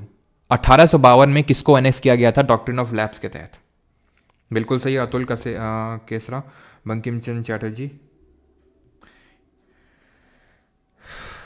चलो, तो यहाँ पर उदयपुर, संबलपुर, नागपुर, सतारा। तो सतारा सबसे पहले है 1848 में, सतारा, संबलपुर, ठीक है, संबलपुर और जैतपुर, संबलपुर जयपुर नहीं Jaitpur 1849, Udaipur 1852, Jhansi 1853। When did indigo revolt कब हुआ? इंडिगो रिवोल्ट हुआ 59, ठीक है। Hanging of Mangal Pandey, which of the following? तो कौन सा जीडी 2024 एकदम बेसिक क्वेश्चन है, कौन सा रिवोल्ट एसोसिएटेड है? तो भैया मंगल पांडे जी से इंडियन रेबिलियन ऑफ 1850 से रिवोल्ट एसोसिएटेड है, ठीक है। Mangal Pandey ji 34th native infantry से बिलोंग करते थे। 18th century freedom fighter Veerapandiya Kattabomman was from which of the following present state? तो किस स्टेट से थे ये तमिलनाडु से थे। 1857 की अपराइजिंग में फैज़ाबाद से किसने लीड किया था? तो कुंवर सिंह ने कहाँ से लीड किया था? बिहार से। मौलवी अहमदुल्ला ने लीड किया था। बेगम हजरत महल ने लखनऊ से लीड किया था, ठीक है। और खान बहादुर ने कहाँ से लीड किया था? बरेली से लीड किया था इसको। Manikarnika Tambe is better known in history as, तो मणिकर्णिका तांबे कौन है जिनको इन शॉर्ट मनु के नाम से जाना जाता है? ये है हमारी रानी लक्ष्मीबाई जी झांसी की, ठीक है। In which of the following cities is the tomb of Rani of Jhansi situated? तो कहाँ पर है टूम्ब रानी झांसी का? तो ये फूलबाग ग्वालियर में है, ठीक है। आखिरी क्वेश्चन कर लो, which of the following year did the revolt in the countryside of Bombay Deccan occur? तो बॉम्बे डेक्कन अकर कहाँ पे हुआ, कब हुआ, कौन सा? डेक्कन रिवोल्ट 1875 में। सिर्फ ईयर याद करना है, कोई डेट नहीं। ये अभी पढ़े नहीं, आंसर ऑप्शन नंबर सी होगा। आगे पढ़ेंगे। 1832 में डिमार्केट किया गया था दामिनी को। CHSL 2021 का सवाल है, NDA में पूछा गया है, और CSF का भी एग्जाम हुआ था जो UPSC के दोनों पेपर होते हैं उसमें पूछा गया है। 1832 दामिनी को आपका Santhal. First cotton mill in India was set up as a spinning mill in 1854 in. तो पहली कॉटन मिल जो है कहाँ पे सेटअप हुई थी? तो एक्चुअल में ये हुई थी 1854 में। इसको बोलते हैं Bombay spinning and viewing machine, ठीक है। मैं आपको इसको बता देता हूँ, वैसे तो 1813 में सेटअप हुआ था। एक सेकेंड, पहली जूट मिल देख लो, ठीक है। पहली जूट मिल कहाँ पे सेटअप हुई थी? पहली जूट मिल है आपकी ये एकलैंड मिल है। ये इस्टेब्लिश हुई 1855 में, 1855 में। कहाँ पर? ये हुई आपकी रिसरा वेस्ट बंगाल में, ठीक है। ये हुई थी आपकी रिसरा वेस्ट बंगाल में। पहली कॉटन मिल की अगर बात करें ना, वो भी वेस्ट बंगाल में ही सेटअप हुई थी, फर्स्ट कॉटन मिल, लेकिन चल नहीं पाई थी वो, ठीक है। ये हुई थी 1818 के टाइम पे, यस। और ये हुई थी आपकी कहाँ पे सेटअप? फोर्ट ग्लॉस्टर में। फोर्ट ग्लॉस्टर करके जगह पड़ती है कोलकाता में, वहाँ पर ये सेटअप हुई थी 1818 में, लेकिन चल नहीं पाई। जब चल नहीं पाई तो इसको बॉम्बे में शिफ्ट कर दिया गया, Bombay spinning and weaving machine 1854 में, 1854। ये याद रखेंगे अच्छे से, ठीक है। After the revolt of 1857 which of the following changes was not made by British government? तो इनमें से कौन सा चेंज नहीं किया गया ब्रिटिशर के द्वारा? सेक्रेटरी ऑफ स्टेट को अपॉइंट किया गया, बिल्कुल किया गया। नंबर ऑफ इंडियन सोल्जर को बढ़ा दिया गया ब्रिटिश आर्मी में, नंबर ऑफ इंडियन सोल्जर्स को बढ़ा दिया गया, गलत है बिल्कुल, क्योंकि पील आयोग के रिकमेंडेशन पे इंडियन सोल्जर्स को कम करके ब्रिटिश सोल्जर्स को बढ़ाया गया। गवर्नर जनरल को वॉइस रॉय बना दिया गया। कौन था वॉइस रॉय जो पहला वॉइस रॉय बना? Rights of East India company were handed over to British empire, बिल्कुल। तो ये वॉइस रॉय था कैनिंग, ठीक है, कैनिंग था। खत्म हो गया लेक्चर, सारे क्वेश्चन, ठीक है। जिनको बैच में एनरोल करना है वो परमार अकेडमी ऐप से कर सकते हैं, ठीक है। और ये 1 ईयर का वैलिडिटी लाइफ टाइम का है। बाकी कंप्यूटर भी इसी के अंदर और इंग्लिश भी। अब इंग्लिश की क्लास हो नहीं रही है कुछ दोनों से, बिकॉज पुष्पेंद्र सर की तबीयत काफ़ी ख़राब है इसलिए। ठीक है, चलिए, ऑलराइट, थैंक यू। कब से पढ़ना स्टार्ट करना है कंप्यूटर वो आपकी मर्ज़ी है, आप अभी से स्टार्ट करते हो, अभी टाइम है, नहीं तो आप जब आपका टायर 1 हो जाए तो भी आप स्टार्ट कर सकते हो। ठीक है। सुरेंद्र साई, एक सेकेंड एक सेकेंड एक सेकेंड एक सेकेंड एक सेकेंड। पहले मैंने आई थिंक उड़ीसा ही टिक किया था, उड़ीसा ही होगा इसका। ठीक है, ऑप्शन नंबर डी। हाँ अश्विनी बिल्कुल। कैनिंग बिल्कुल वॉइस रहा होगा। अंशी this side, thank you, okay thank you. और अभिषेक सिंह, चिश्ती मूवमेंट, क्या चिश्ती मूव, अरे भाई अभी हुआ नहीं है, वो आखिरी में होगा सबसे। मैंने आपको कितनी बार बोलूँ भाई, आप भैया नहीं समझ में आता, आप लोग रोज़ अगर क्लास लेते हो तो ये मैं बोल चुका हूँ कम से कम 2-3 बार कि वो सबसे आखिरी में होगा।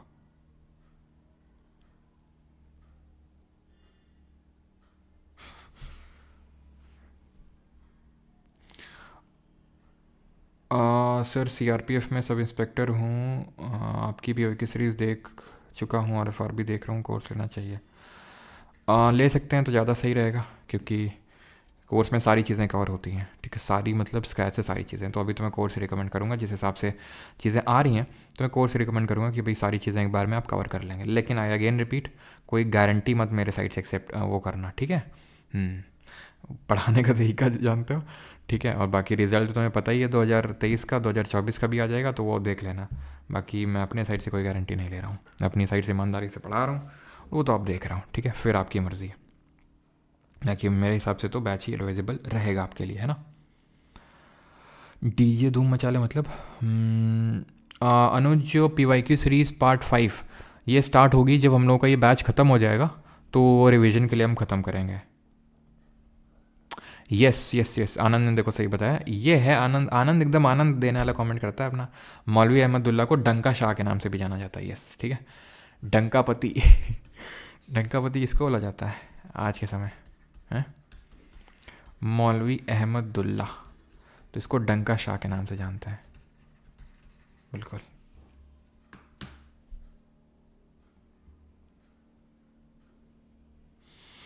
ऑस्पिशियस जी भाई।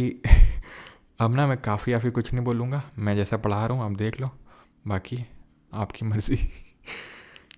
सर सीजल के मार्क्स अकॉर्डिंग पोस्टिंग लोकेशन मिलता है क्या? बिल्कुल आलोक जी। सर आप क्वेश्चन कराते टाइम आप धीरे बोला करें। अच्छा, मैं तो इसलिए थोड़ा तेज़ रहता हूँ ताकि आपके अंदर भी थोड़ी तेज़ी रहे, क्योंकि वो अभी हम पढ़ के आए हैं, है ना, इसलिए। कोई नहीं, थोड़ा आप करेंगे।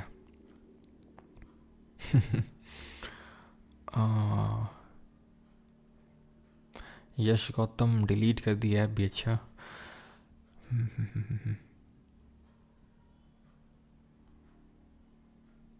चलिए भाई, थैंक यू सभी को, धन्यवाद धन्यवाद। और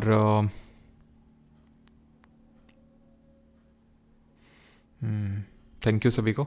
ये PDF आपको प्राइवेट टेलीग्राम ग्रुप में मिल जाती हैं। ठीक है, जो लोग एनरोल्ड हैं। बाकी धन्यवाद सभी को, थैंक यू। खुंटकट्टी सिस्टम, पीयूष दास, वो कलेक्टिव ओनरशिप होती है। जैसे मान लो हम सब भी लोग, जैसे कि 10 लोग हैं गांव के, उनका एक कॉमन लैंड है, सब लोग उस खेत में काम करेंगे और जितना उपज होगा अपना मिल बांट के खाएंगे। ऐसे अपना अपना नहीं है कुछ, ये है खुंटकट्टी। मौमिता जी, इसके अलावा और कोई चैनल नहीं है मेरा। ठीक है, तो जो बाकी आप देख रहे हो सब फेक हैं। यही है चैनल परमार एसएससी, बाकी परमार ऑफिसर है, परमार डिफेंस है, और इन तीनों के अलावा कोई नहीं है। जो यहाँ पे वीडियोज़ आ रही हैं वो और कहीं अपलोड नहीं होती हैं। ठीक है, ऑब्वियसली बात है, मैं क्यों यहाँ से अपलोड कर दूसरे चैनल पे अपलोड करूँगा क्या उसको। नमस्ते सर, कल मेरा एग्ज़ाम था सर, मेरे जीके में 19 सही हैं, all credit goes to you. Okay Harveer ji. हाँ, अवध तो मैंने बताया था भाई, सबसे पहले नवाब थे उसके सादत बुरहानुल मुल्क, बिकॉज मुग़ल से इंडिपेंडेंट हो गए थे, तो पहले नवाब थे सादत बुरहानुल मुल्क, आखिरी थे नवाब वाजिद अली शाह, बस। और अवध जब बक्सर का युद्ध हुआ था तो कौन था? शुजाउद्दौला, जिसने थर्ड बैटल ऑफ पानीपत में अहमद शाह अब्दाली की हेल्प भी करी थी। नहीं, एप्लीकेशन पे होती है इंग्लिश की तो। चलिए भाई, थैंक यू, धन्यवाद, मिलते हैं कल।